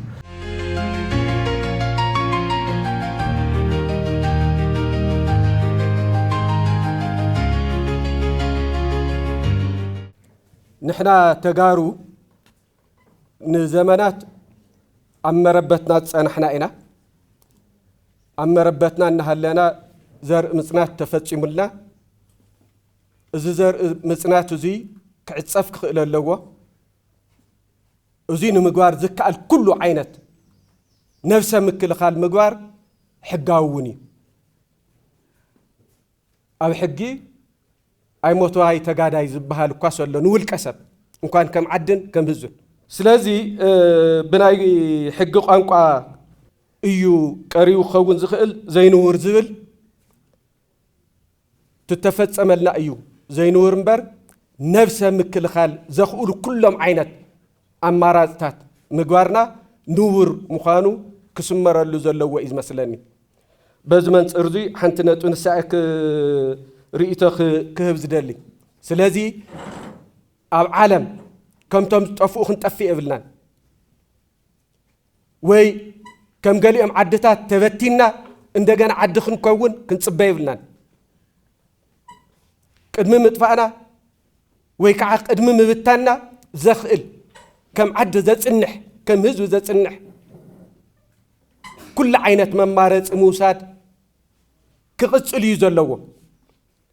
أوزي وندو كل زلوا خوينا أي سمعنا أفتح أواج ناي موت قطعة ملكت توسنا رئيتو لني جيزية زملكت أو قالي أن عدتات موت كترف زنكاسا أصلا زترفونا له ناي موت قطعة نحنا خم أعدل يهلونا ده يهلونا أنتو الرئيزة لنا أيو جن بريزيدنت سوسنا له جيزية دفع موال دحرنا بيت فرد موسانو بجيزية تجيزية توها ولا زلا من هالبات بجيجا توصون قديات كيلو نمت رايز حجز جيزية زدفع لخناتات تزهلون زوري تلني كابحزي قداينا قداي تجارو يقول كم جازيت أني حاسو زلوا قداي حزب تجراي يقول قداي تجراي يقول منجستي زخنا من قصاص المجلس أن توصل أنتلا كلك عزلنا كاب منوار تجارو عد خم مخان تجراي تبال عد كم ملاو زي الجسم ملاون زي ملاون رحنا ديفاين كنقبض زلنا كاوزين ناوسة زخيد ندحر كوينو كم تجارو هلوننا نرجعوا على خناتات أيولن توم كسحز زمت أنا يوم تفتر من الدنجارات نا إثيوبيا منجستي كم منجست حاسيب كان تقوينو نا إثيوبيا حاجة منجستي كم حاجة منجست حاسيب كا داقيم زوق على الإز مثلاً أنا أبزوق عن كليل نتقبلنا منجست تجراي زوج صوم قديات بأنصار رحات تجارو يرجعوا صدو هلوننا يوحسدو كن كتصل يجوردو كم عد انتي تبتنا كنت أنح يجوردو نزيزة أنا خور قدياتك انتي كن وصلوا نخيل بزبل عن كيل آتينا تن الروارب زوري إتأذلن يغني له إذا حس صديق زني حقي حزبنا نحت تتصنح حقي يوم على ديو كم زي بزي من باريو حزبنا ون فتح سينو بيد كام بيد زمت أنبي بأجر زمت أسفتح سيره ولنا ولا الزار ولا خناتات وانت فطيريو على ديو سلازي بتعامل صبق يوم توانا نجرجن تعيو موزحتك زي حد صبق سرح خمس خلا سألت واج كله بحرياوي موزحتك زي ناتنا سنفنا دما واج ولا لو يلك سجع مبال مالي واج دوزول يلك زي مفلاي سلازي سألت خن دوز حق زي سرعة زي دم زي تسبيتين نجبرن مالتي مخنياتو نعاون مقياد وصح حقيو سلازي نسمكن دوي الناس نصبيو كون احنا ون يبلنا خمزي لهم إلنا نحنا ون تنسم تزاروه نهز امسيلنا ون كنغرو يبلنا مخنيات حبرة السبنا فتحي يزدلي فتح الرقاقز كمزي عني حقتات يتوقورو إلي يتصبن بار مالت نتدن بزي زقاوم علي لي اي حسبن انا كان بعلي مخنياتو نهز روحاتات حيزون زمصو حقتات سلازخونو او إثيوبيا من يعفو خوفيتو بزعبا إثيوبيا خمزي ايل بزعبا منجستي إثيوبيا خمزي لخزارب زخل ون كويل بسرو تحقي سرعه فقدلون كزارب زخل يله اب تግራይ ጥራሕ እዚ ዝፍጸም ማለት እዩ ንትግራይ ግን እገለው ባያ خمزي وزي حلفه سراوي تግራይ ዝገበረ خمزي ገበረ እንዳልካ አጸራሁ ዝቃለሰብ ቦዚሑ ማለት እዩ እዚ ድማ ሕግ ስለዚ የለ ስርዓት ባጓው ስለዘይ ትግበር እዩ او خمزي مخته سرعه እዚ ዝሕግዚ መምጽእ ግን بتعمي وساني ناتي سكات جنتايو يتكبر دوز بلي مالتي كل جزء سرعتات يوصل يوم حقتات نيرهم يمكن محزون كوسو بقى حقتات يوصل يوم أو تجارونتهم كل جزء أبز حسوان بعض تخفصوا مزخل أكلون أب باللعن أب خالد كعزيناتنا وزود قلوان نزي كيف زخل قالوا لي لو ممكن فتح حقوق رشقة هابكات في السمية سلازي راح نتي كل حرس سبي نتهم عين سجن فتر نتي فتح خي تجبر زجبر أفتل على زلون زقيد حقي يهلو ده يوان ملاش بنصر نعوته هاي سوى حقتات ይህል ደይኾን እቲ ሕጊ ዝረቐቐሉ መንገዲ ቀይዲ ተበቲኹ ነይሩ ቀይዲ ተለቂሙሎ ዝተበተኸ ቀይዲ ምልቋምና ሓደ ጉዳይ ኮይኑ ግን ብትኽክል ከም ዘይትብተኽታ ቀይዲ ነፅና ዓዲና ንልቁማድና በአግባቡ እዚኣ ከም ገዛዕየ እውን ሒዝናያ ንኸይድ ኩላህና ኣነ ንኣማኑኤል ወይ ንዶክተር ብዝብል ጥራሕ ኣይኮንኩም ኩላህና በብዘለናዮ ከባቢ ቤት ዕዮና ከማይና ንሓስብ ዘለና ኣብ ቤት ዕየይ ከምኡ እየ ክሓስብ ዘለና ኣብታ ስርሐይ እውን ከምኡ እየ ክሓስብ ዘለና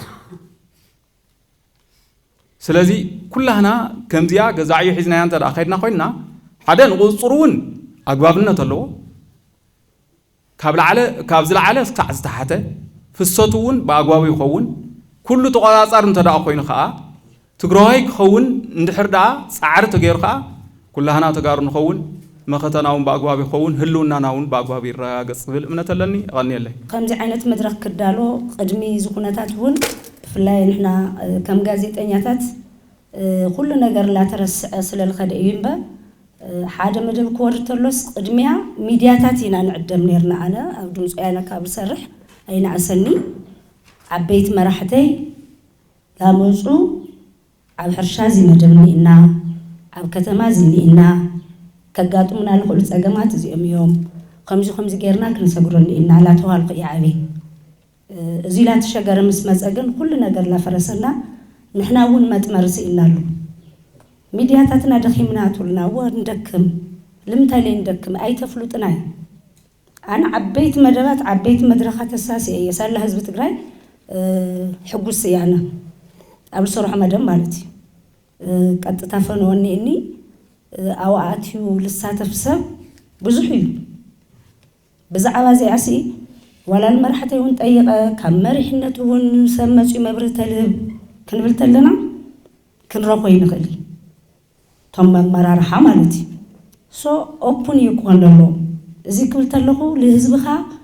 መብርህ ምሃብ ግዴታ እዩ ስለምንታይ ግልፅነት ተሃልዩ ህዝብና ተኣሚኑ ባዕሉ ይልቃለሶ ሚድያው ዝቆፃፀርሉ ሰዓት ኮ ህዝቢ ትግራይ ኮ እዩ ልቲ ኸይዲ መሪሕዎ ኣብ ቅዋም ፀኒዑስ ኸይዱ ንሕና እውን ብዓቕምና ተንከርከር ኢልና ማለት እዩ ስለዚ ከምዚ ዓይነት መድረክ ምድላው ኣገዳሲ እዩ ክኾን ዝግብኦ እውን እዩ ሕዚ መጋቢት ወይ ድማ ግንቦት ሰነ እንድሕር ኣቢሉሲ እትና ሚድያ ኣካል ክፈልጦ ክኽእል እኒኦ ኣነ ካብቶም ክፈልጦኒ ኢልዎ ልኽዎ ሕጊ ሓደ እሱ እዩ ኩላትና ኣብ መኸተ ምህላይና ክንፈልጥ ክንኽእል ኒአና ሓደ ንርስዖ ኣለና ግን ሓረስታይ ትግራይ ታይርስ ወዲ ሓወቦያ ክመፀካ ተሎ ሽምብራ ኣዚ ኸይትወሎ ይብል ገለገሊኦም መብርህ እንዎም ይኹን እንሰርሖም እውን ትብሬድዮ ዝስራሕ ለህዝብና ለኦዲየንስና ማእኸል ጌርና ንሰርሖ ንፈልዮ ትቢ ሚድያ ወፂና ንናገሮ ብቴሌቪዥናት ገለ እውን ንፈልዮ ክንኽእል ኒአና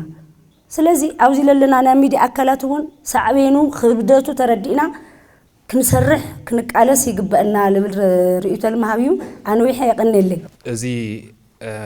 ብሔራዊ መኸተ ኣመልኪቱ ወፂ ዘሎ ኣዋጅ ቅድም ኢልና ኣብቲ ቅድም ኢሉ ነቲ ሚድያታት መብርህ ክወሃብ ነይርዎ ኣፍልጦ ክህልዎ ነይርዎ እቲ ጋዜጠኛ ብደንቢ ክዕጠቕ ነይርዎ ዝተባህለ ብደንቢ ክስመረሉ እዩ ዝግባእ እቲ መኸተ ይቕፅል ስለ ዘሎ እቲ ሰብ ናብ ሓደ ዝእክብ መንገዲ እንዳሓሰብናሉ እንዳስራሕናሉ ተንኸይድ ይፅቡቕ ኣብ ብሔራዊ መኸተ ሕጊ ናብ ሓደ ዝእክበካ ብሓደ ዝውድበካ ናብ ሓደ ዝዕስለካ ኣገዳሲ እዩ ሕዚ እውን እቲ ብሔራዊ መኸተ ብዝግባእ ኣብ ሓፂር ግዜ ኣድማዓይ ኮይኑ ንክኸይድ ሰባት ናብ ሓደ ክተሙ ሓደ ረብሓ ክዕውቱ መነፅሮም እውን ኣብ ተመሳሳሊ ክኸውን ንሰባት ናይ ዝተፈላለዩ ሓሳባት ኣብ ዓሪፍዎ እቲ መኸተ ንክዕወት ዝግበር ዘሎ ምንቅስቃስ ፅቡቕ እዩ እቲ ተፈፃምነቱ ዝተባህለ አንተ ወይ እውን ይልዓል ነይሩ ኣነ እውን ከስምረሉ ይደሊ ማለት እዩ ቅድሚ ሕዚ ነበረ ናይ መኸተ ኮሚቴ ዝሰርሖም ነበሩ ስራሕትታት ተዘይፍራሕ ልብል እምነት እኒአኒ ተዝግምገም ተሻዒጡ ዝፈፀምናዮ ጌጋ ሕዚ እውን ከይንፍፅሞ ምእንታን ካብ ልብል ኣምርየ ልላ ኣለኹ እሱ ምስትኽኻል ተዝግበሮ ዝብል ኣሎ እቲ ሓፈሻዊ ናይ እዚ ድሕንነትን ህላወን ኣዋጅ ወፂኡ ከምዚ ናይ ሚድያ ሰባት ክንመያየጠሉ ምግባሩ ግን ወሳነ ነገር እዩ ንቅድሚት እውን ከኽደና እዩ ሕዚ እውን ግን ንዓና መብርህ ስለ ዝሃብኩምና እኹል እዩ ማለት ኣይኮነን ዝምልከቱ ኣካል ናወፀ ኣብ ሚድያ ብዕምቀት ናተንተነ ማሕበረሰብ ከጨብጥ ክኽእል እኒኦ ንሕና እውን ሓገዝቲ ኮይና ክንርከብ ኣለና እቲ በዓል ሞያ እውን ናወፀ ታእዩ ዝብል ታእዩ ትርጉሙ ተኣዋጅ እሱ ታእዩ ዝብል ነገር ግን ከረድእ ፍቓደኛ ኮይኑ ክርከብ ክኽእል እኒኦ ምክንያቱ ኣብ ታሕቲ ኣብ ባይታ ስለ ንሽገር ኣለና ማለት እዩ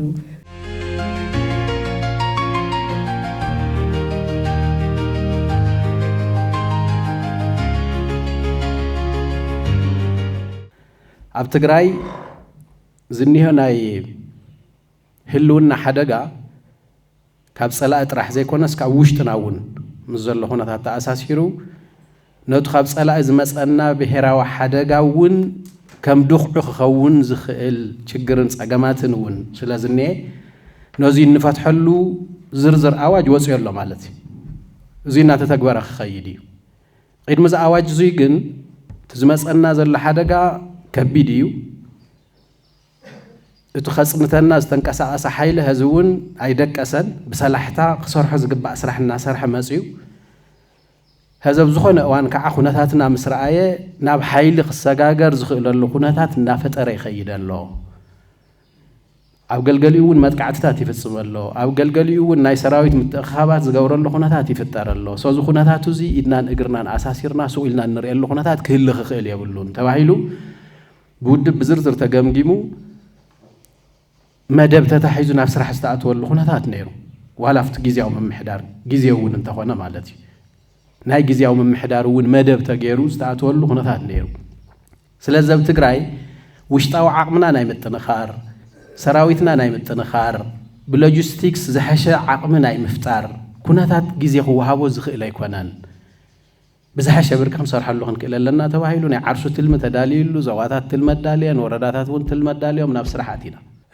ኣብ ኣካላት ሚድያ ጋዜጠኛታት ኣመራርሓ ሰብ ሞያ ዝመሳሰሉ ኣብቲ መኸተ ንዝነበሮም ኣስተዋፅኦ ብምስቲ ናይ ጥዕና ሰብ ሞያ እውን ተኣሳሲርኩም ብደንብ ሪኮግናይዝ የተገበረን ግቡእ ክስታይ ኣይተዋሃወን ፀገም ተፈጢሩ እዩ ስለዚ ንምስታይ ኮይኑ ዝብል ዘልዓልኩም እውን ዓብዪ ኣሳይመንት እዩ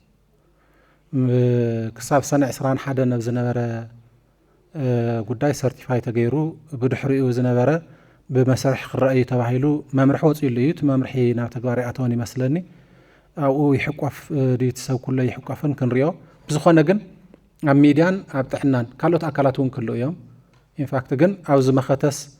نحنا استواص يبلنا عندنا بدرجه ريكوغنايز كغبر سيرتيفاي كغبر يغبو انديت سب استواص انا من تاعتيلكم زلعلكم وخا كم اسايمنت كوس دمو او زي وسن زبال ነገር ስለዘይኮነ أبز جبوا أبوتها على العلنا تمايتنا مس نايكرا مرار حاون نوزي سلازر لو بزحسة مستمع مرار حاون بمخان تأيخ جبر زر وزبل مبال كابت حلفنا بزح نجار كنا مهارب تعواجاتنا لنا خم تري وزر لهم ownership نوصاد كع تعمسر تاويت مبجس النجار بقى نايز أواجزي نازح حجزي مرأيوسي هلونا دحننات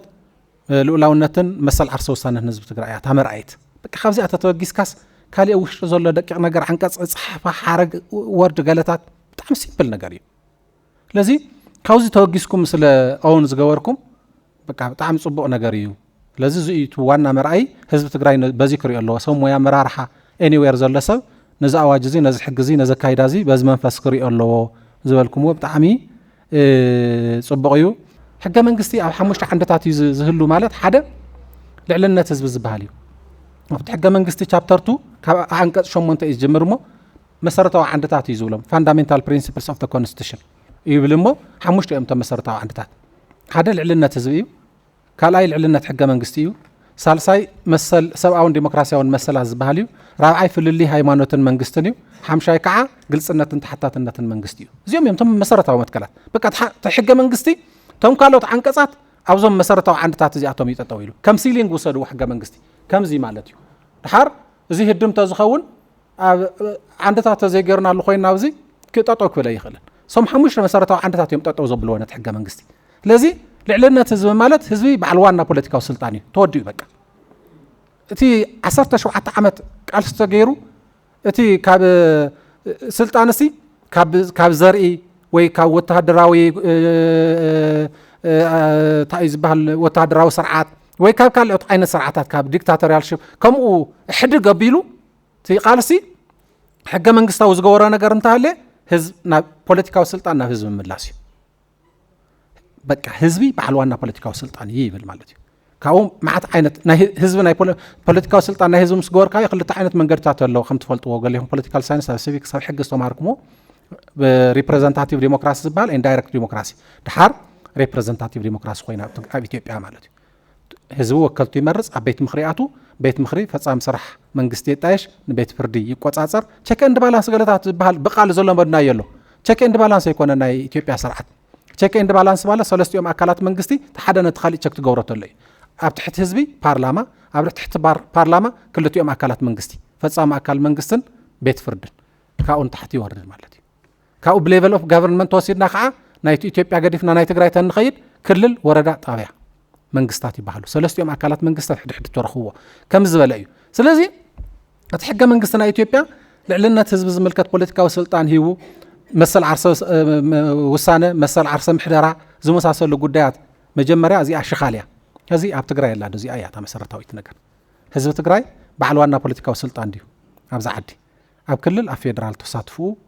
ወሳንነት ስልጣኑ ህዝቢ ትግራይ መሰል ዓርሰ ውሳንኡ ክልሉ ከመሓድር ተፈቀደሉ ህዝቢ ድዩ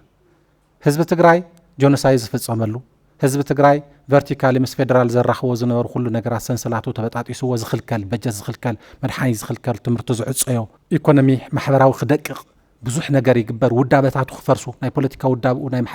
ማሕበራዊ ውዳበታቱ ኢኮኖሚያዊ ውዳበታቱ ባህሉ ታሪኹ ቅርሱ ክዓኑ ክፈርስ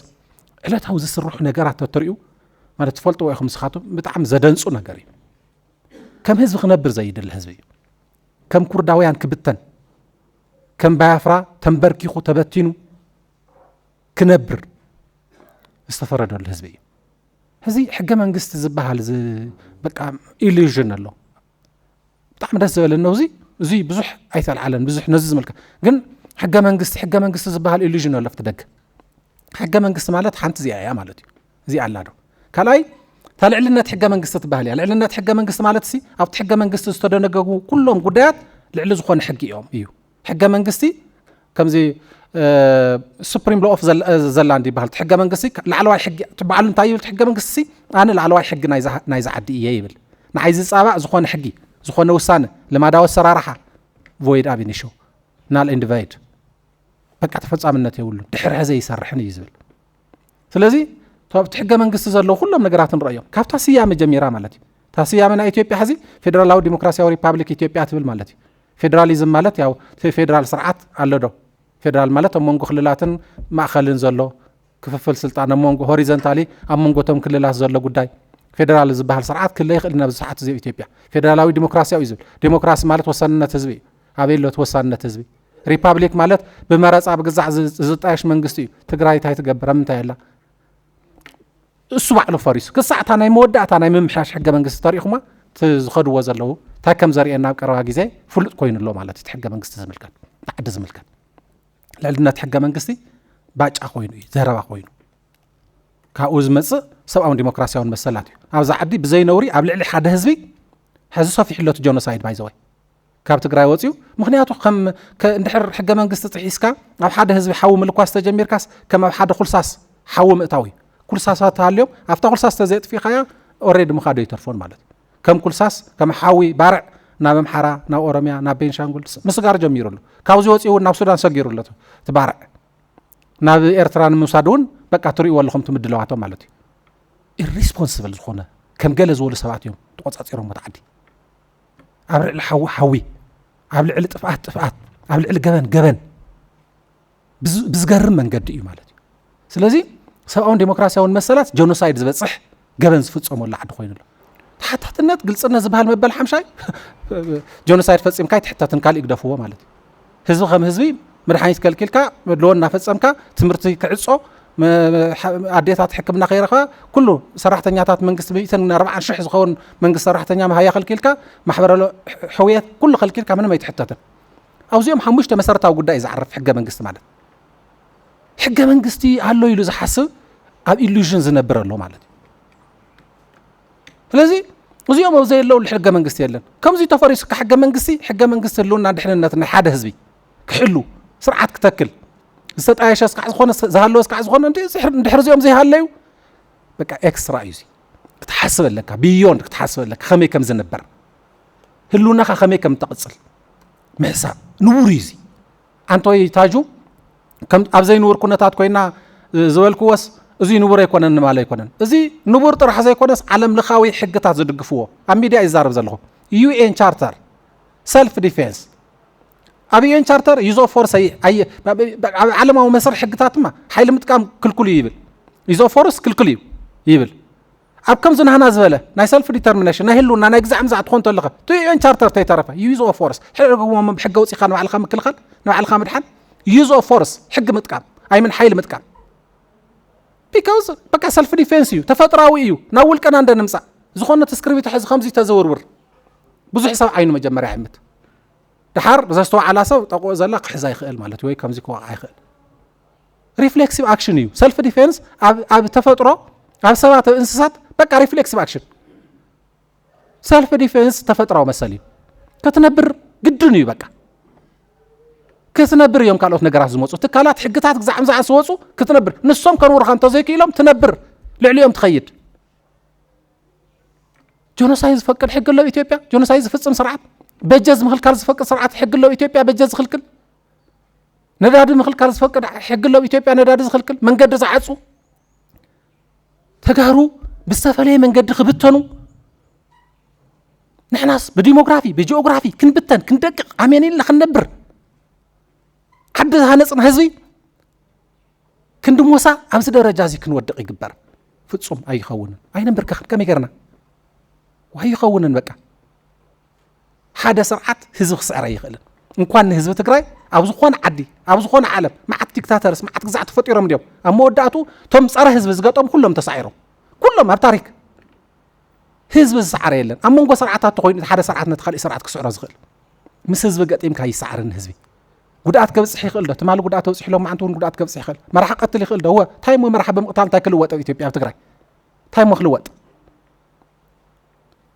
እቲ ከውዚ እኮ ፍትሓዊ ናይ ህዝቢ እኮ እዩ በዓል ዋና ኣለዎ ህዝቢ እኮ እዩ በዓል ዋንኡ ኣብ ትግራይ ምስ መራሒ ዝቕበር ሕቶ ይኮነን ዘሎ ሕቶ ህዝቢ ትግራይ ሕቶ ህልውና እዩ ሕቶ ልኡላውነት እዩ ሕቶ መሰል ዓርሰ ውሳነ እዩ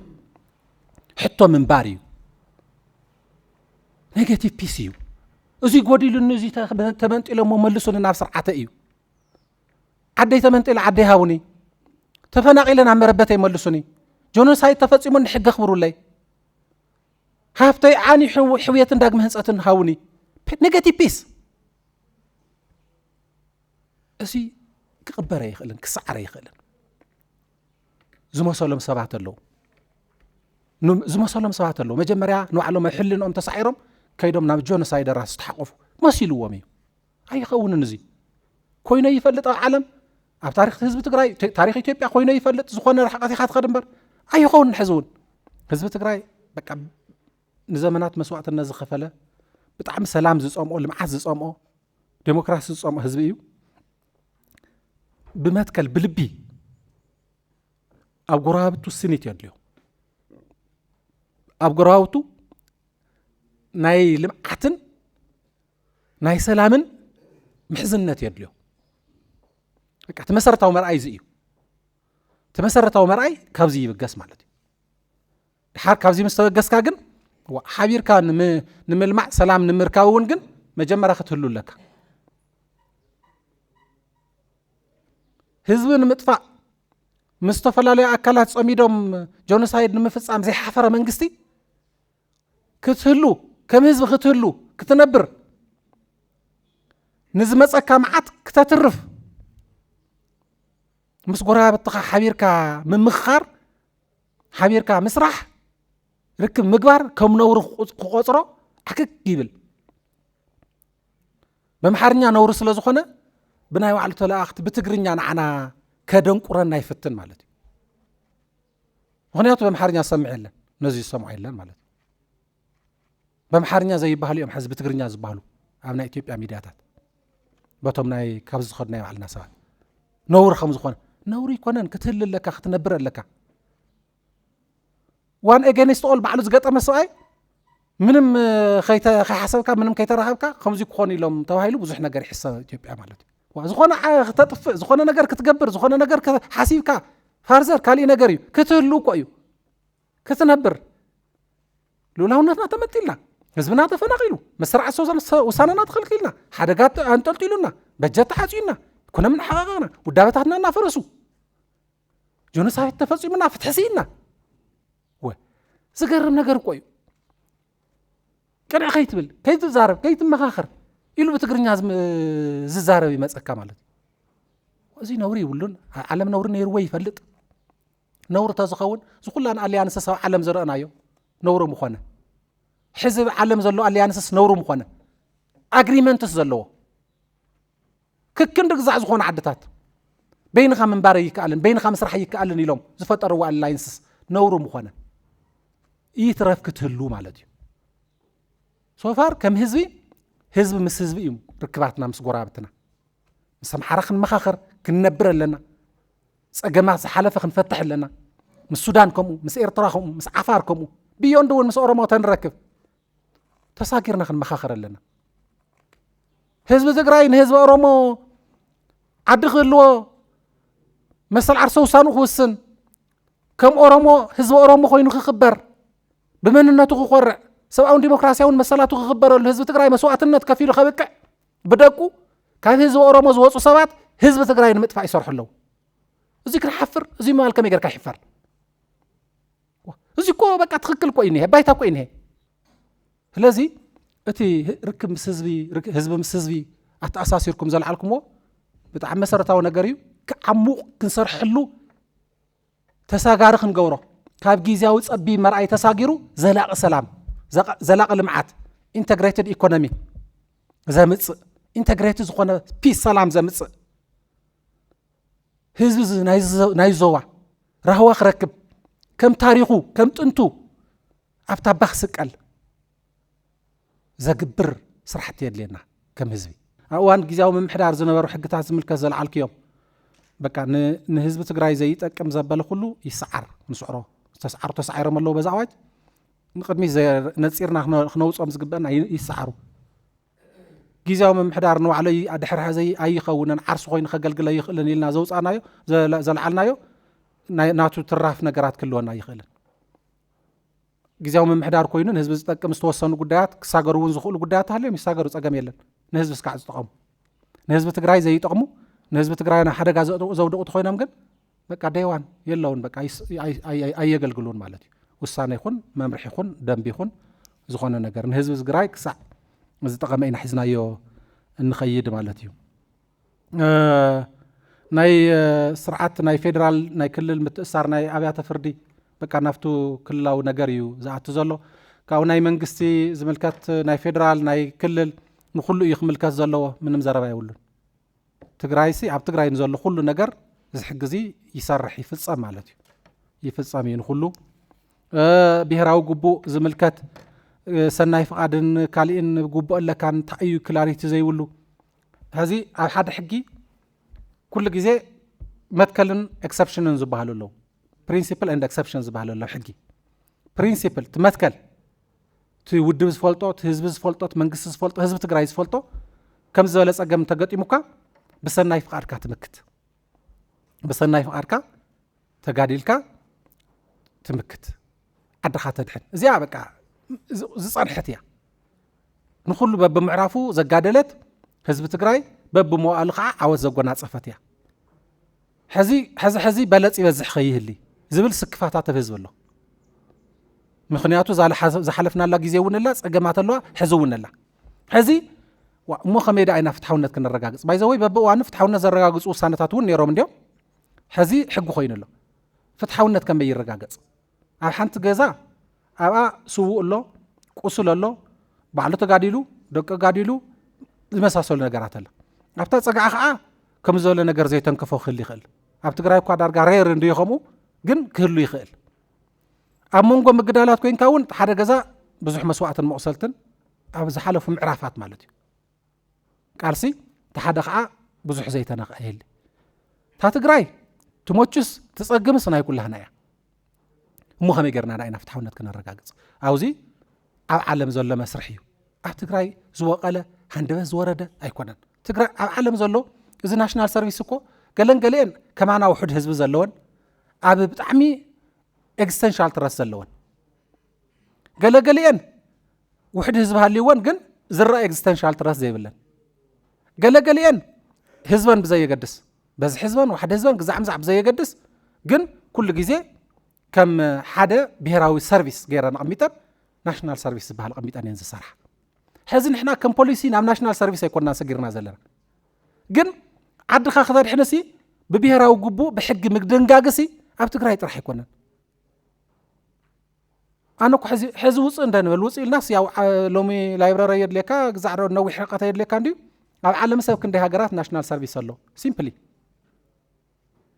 ሕዚ ውፅእ ንሰብልና ቸግወሩ ኣብ ዓለም 80 ዝኾን ማለት እዩ ዓድታት ኣሎ ካብ ዝነኣሰ ክሳዕ ዝዓበየ ኣብ ደቡብ ኣሜሪካ ኣሎ ኣብ ከም በዓል ብራዚል ኣብ ኣውሮፓ ኣሎ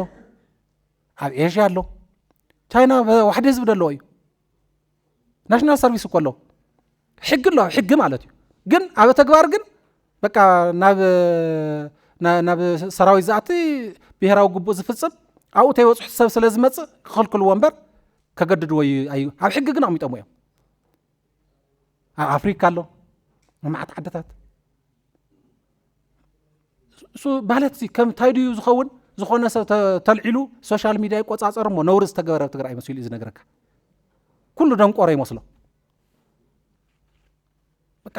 ከምኡ ኢና ኮይና ዘለና ማለት እዩ በቃ እዚ ዓለም ዘሎ መስርሕ እዩ ክትህሉ ይትረፍ አንጠልጢሉ እኮ ሓደጋ ኣብ ንቡር እዋን እውን ተየቋርፅካ ትገብሮ ማለት እዩ ጥራሕ እንታይ እዩ ፍትሓዊ ትገብሮ ማዕርነት ይረጋገፀሉ መሰልን ግቡእን ይቕመጠሉ ሕጊ ውፅኢኻ ኢኻ ጥራሕ ተመሓድሮ እምበር ዘሎ ዓለም እዩ ማለት እዩ ኢንከሬጅ ትገብር ዲስከሬጅ ትገብር ብዙሕ ነገራት እዩ ዘሎ ስለዚ እታ ነፃ ፍቃድ ትብል እታ ፕሪንሲፕል ሕናማ ገፊፍና ግዛዕ ጌርና ብፖሊስ ብዓቃቢ ሕጊ ጋዲልና ህዝቢ ትግራይ ክነድሕኖ ይንኽእልን ከምኡ ጌርካ ህዝቢ ዓዳይ ይድሕንን በቃ እዚ እምነትና እዩ ወብዝኾነ መንገዲ ተጋዲሉ ይዓዲ ዘድሕን ኢሎም ዝኣምኑ ዓድታት ከለዉ እዮም ሕወሓት ኣብ በረኻ ኣብ ዕጥቃዊ ቃልሲ ማለት ኩላና ኣንቢዩና እንዲና ወይ ነበርና ዝነበሩ ኩሉ እዮም ኣብዚ ኣብ ዕጥቃዊ ቃልሲ ኣብ ዓለም ካብ ይግበሩ ካብ ዝነበሩ ቃልስታት ኣብ ኣፍሪካ ይኹን ኣብ ካልኦት ካብ ይግበሩ ካብ ዝነበሩ ቃልስታት ሓንቲ ትፈልዮ ነገር እዚኣ ትምልከት እያ ዝሕዘል ዕላ ዘለኹ ምግዳል ትምልከት እንታይ ይብል ሓራ ዝወፅእ ህዝቢ እዩ ይብል ስለዚ ሓራ መሬት ይበሃል ሓራ መሬት ማለት ነቲ ህዝቢ እዩ ንጎቦ ኣይኮነን ሓራ ዝወፅእ ህዝቢ ይህሊ ይብል ሓራ ምስ ወፀ ናብቲ ህዝቢ ተኣቱ እሞ ንቕሓት ትፈጥር ትውድብ ተዕጥቕ ኣብኡ ፍትሓዊ ዝኾኑ ውሳነታት ክረጋገፁ ትገብር ናይ መሳፍንቲ መሬት ተሃልዩ ንህዝቢ ተከፋፍሎ እቲ ህዝቢ ፖለቲካዊ ስልጣን ባዕሉ ኦን ክገብር ባይቶ ተጣይሸሉ ፍትሒ ክረጋገፀሉ ማሕበራዊ ኣብያተ ፍርዲ ተጣይሸሉ ህዝቢ ምስ ህዝቢ ተማኺሩ ዝመርሕ ሰብ ክህሊ ክፍሊ ህዝብታት ትገብረሉ ባዕሉ ይመርፅ ዝመሳሰሉ ጌርካ ህዝቢ ምምሕዳር ተብ ብዛዕባ እቲ ኩነታት ተንቅሖ ፎቱ ናብ ምግዳል ይኸይድ ክሳዕ መስዋዕትነት ይብጆ ገፊፍካ ምግዳል ዝተጋዳ ገፊፍካ ተጋዳላይ ምግባር ማ ይከኣልን ብስሩ ዳርጋ ብልምዲ እውን ኣይንኽእለን እቲ ህዝቢ እውን ከምኡ ኣይለመደን ከምኡ ክፍፀመ ኣይኽእልን ንምንታይ ዳ ይግፋየ ገለ ግዛዕ ዝበሃል ዘሎ ኣብ ኣዲስ ኣበባ ዘሎ ግፋ ንምሽፋን ፎር ሹር እዚ ካብ ትግራይ ዝኸይድ ዘሎ ሕዚ እንታይ ይብሉና ካብ ትግራይ ዝኸይድ ዘሎ ብተፈላለየ መንገዲ መንእሰይሲ መን ክጋደል እዩ ዘይትኽልክልዎም ኢሉ ዝዛረብ ሰብ ኣሎ ኣብ መንእሰይ ናብ ኣዲስ ኣበባ ከይኸይድ ትኽልክሎ ዝጋደል ከይትስእ እንዲ እዩ ትኽልክሎ ዝጋደል ከይትስእንስ መንእሰይ ናብ ካሊእ ዓዲ ከይኸይድ ትኽልክሎ መጀመርያ እኮ በቃ ኮይኑት መጀመርያ እኮ ንሱ እቲ ናብ ኣዲስ ኣበባ ምኻድ ርእሲ እንድሕር ተፈጢሩስ ከመይ ጌርካ ንሱ ብምኽልካል ተጋዳላይ ክትገብሮ ንሱ እኮ ይኮነን መጀመርያ ነገር ዝመፅእ ንሱ ይኮነን መሰረታዊ ነገር ተመሰረታዊ ነገር ናብ ኣዲስ ኣበባ መስከደ ዝሰብ እዚ ብድሕሪትን ብቅድሚትን ናብ ሓዊ ይኸኣቲ ብቅድሚትን ብድሕሪትን ናብ ሓዊ ክእትዎ እዮም ምግፋፍ ጀሚሮም ኣለዉ ፀኒሖም እዮም ክቕፅል እዩ ክዳጉንዎ እዮም ማእኸላት እውን ይጣየሽ ኣለዋ ነቲ ናብ ሰራዊት ክሰድዎ ዘይኽእሉ መዳጎኒ ማእኸላት እውን ምጥያሽ ጀሚሮም ኣለዉ ዝተፈላለዩ ከባብታት بدحريت سراويت إثيوبيا خليو بقدميت نتي زواجو أزول حيلي تاس TDF تاس كالي خليو أما أخل كأتي ويم ساندش كجور ويم نتجراي ناو حاوي أم كدا جنوا تزفر إحنا جرزيو قدام يزفر إحنا جر ما نتجراي زيو تزسكف نجرزيو كم زول حدا جاي زول لو تجارو حدا أبال سراويت أبزقنا عدي كاب سراويت وصيو نفس بيل هو تنتخيدو بزي سرعات طيق برا بزقنا عدي أزين عتملسنا سرعات قبرنا أحد خاطو مالت أبي تيبي حق الله أبنا يزقون عد حقي قال له بسر سرعات يسبز السنابات نعنا بوتا خاتملس بمال قفا خوينا شما قفا زول شموت يوم الله تخم أزول زول دي سابات أنا إثيوبيا حقي خالي قريفو أنا إثيوبيا حقي رأيه كده تبهال مالتي مخدعات بهالوا كدعيو زولوا كساع خندي عمد كم زاسروا ويك بمتاي كم زفردلو أو إني وفتنا إثيوبيا حقي إزاي تطلع عز نجرنا مالتي أي فولت أنزل لنا زي مالت تأخمو بزوح نجرب تقرأي زي سمع زي كبر زي زر جودي لنا بإثيوبيا هذا ساعات إزاي علام أجر بقى تقرأي من بركة خيو تقرأي سبعة راح يكونن جغرافيا أخذ خرمة كت كرمة تاناي ريفرندم جزء عن توي زال على كلكم يكون إن معرفة راح كنت مسلط خنسب قفت بلان ريهم وتخونيهم رايا سلمتي معرفة تقرأي أتبل قال بقال مالتي أبزح حصار جزء كقولت عشان 10 سلسلة نابزي أزله كنتات كابي نابي كمستقلابت أنا قرأت نرأيه بتعم بزح نجاري تلويتو بتعم بزح قداتيو خفيفو زي بصراحة يمازيو صلاة بزحنا له صلاة نقنس إلنا فتاو وحدنا له فتاو نفزحلنا مصمام يدلينا أيو بتعجز زحلو في قدات نيشتاي تعجز تنهابيلنا إنابز درجة زي بزحنا زقنس صلاة ناتقنسه زفتو زبزح فتاوي إنها بزحة حدا سقوا اللي بزخانة قاطعمي نخلو متاليلو زأكبه سرعات صباح نقوم كلهم كتصال يخليو زقات أمي يكونن بحوار كنورو زي يخليو يوم تأكيوم زلوا صار حزب تجراي زوم صار حزب تجراي سأكو سرعات جيزين إشتين تاريخيهم كبتاتن يوم فبايلو إنه علمنا بزبال علو درجة خيدهم مالتي لذي بزحات عدلات ونستسكبي لذي فتوتنا خنا بزح صلاتنا خنقنس حزب تجراي مس غرابته بسنيت زحالفو قدات مرصع مالته يكون زحالفو قدات ممتاخ تعاصيو بحقي بخحسا بريكونسيليشن بعرقي نسو تعاصيو نقدميت كاغن بقى فنتو زباله مصعت تفطر مالتي ازي كنقبر كله خكاب ناي وعلو تماهيرو اي اب كالي خونتلت قسل بزح سبي يمهرلن اب لعل حزب تجراي انتلو اي تمهرلن نيرتسا مرحت سيكونوا حزب سكون ايتم هارولن اب حزب تجراي تفسستلت معت حزب زيرو نعم حرام مفساس جميرو نا عفار مفساس جميرو نا بينشانغول مفساس جميرو نا ኤርትራ አንጠልጥሉ ና ሱዳን ፈሲሱ ይቀጽላሉ እዚ ዋ ከምዝ ዝበለ ነገር ወንደሎ ይሉ ምስተሃል ርግዕ ይሉ خري ካብ ኢጎ ኸወጽ ዕድል ዝፈጥር ኩነታት ተፈጢሩሉ ስለዚህ ነዚ ማክሲማይዝ ምግባር እዚ ኩሉን መስራሕ ግን ናይ ሚዲያ ሮል በጣም መተካእታ ይብሉ መተካእታ ዘይብሉ ሮል ይዘለኩ ስለዚህ ከም በዓል ሞያ ከመመራርሓ ዘይኮነስ ከም በዓል ዋና ናይ ህዝብ ትግራይ ከም በዓል ዋና ናይ ዚ ጉዳይ ኮይንኩም ተሰርሑ ሓቢርና ንሕና እውን ክደፍኡና ባይዘወይ ኣጀንዳ ክትውና ንሕና ጥራሕ ኣጀንዳ ክንወክብ ኣይኮነን ኣጀንዳ ሃውና ሰሓውና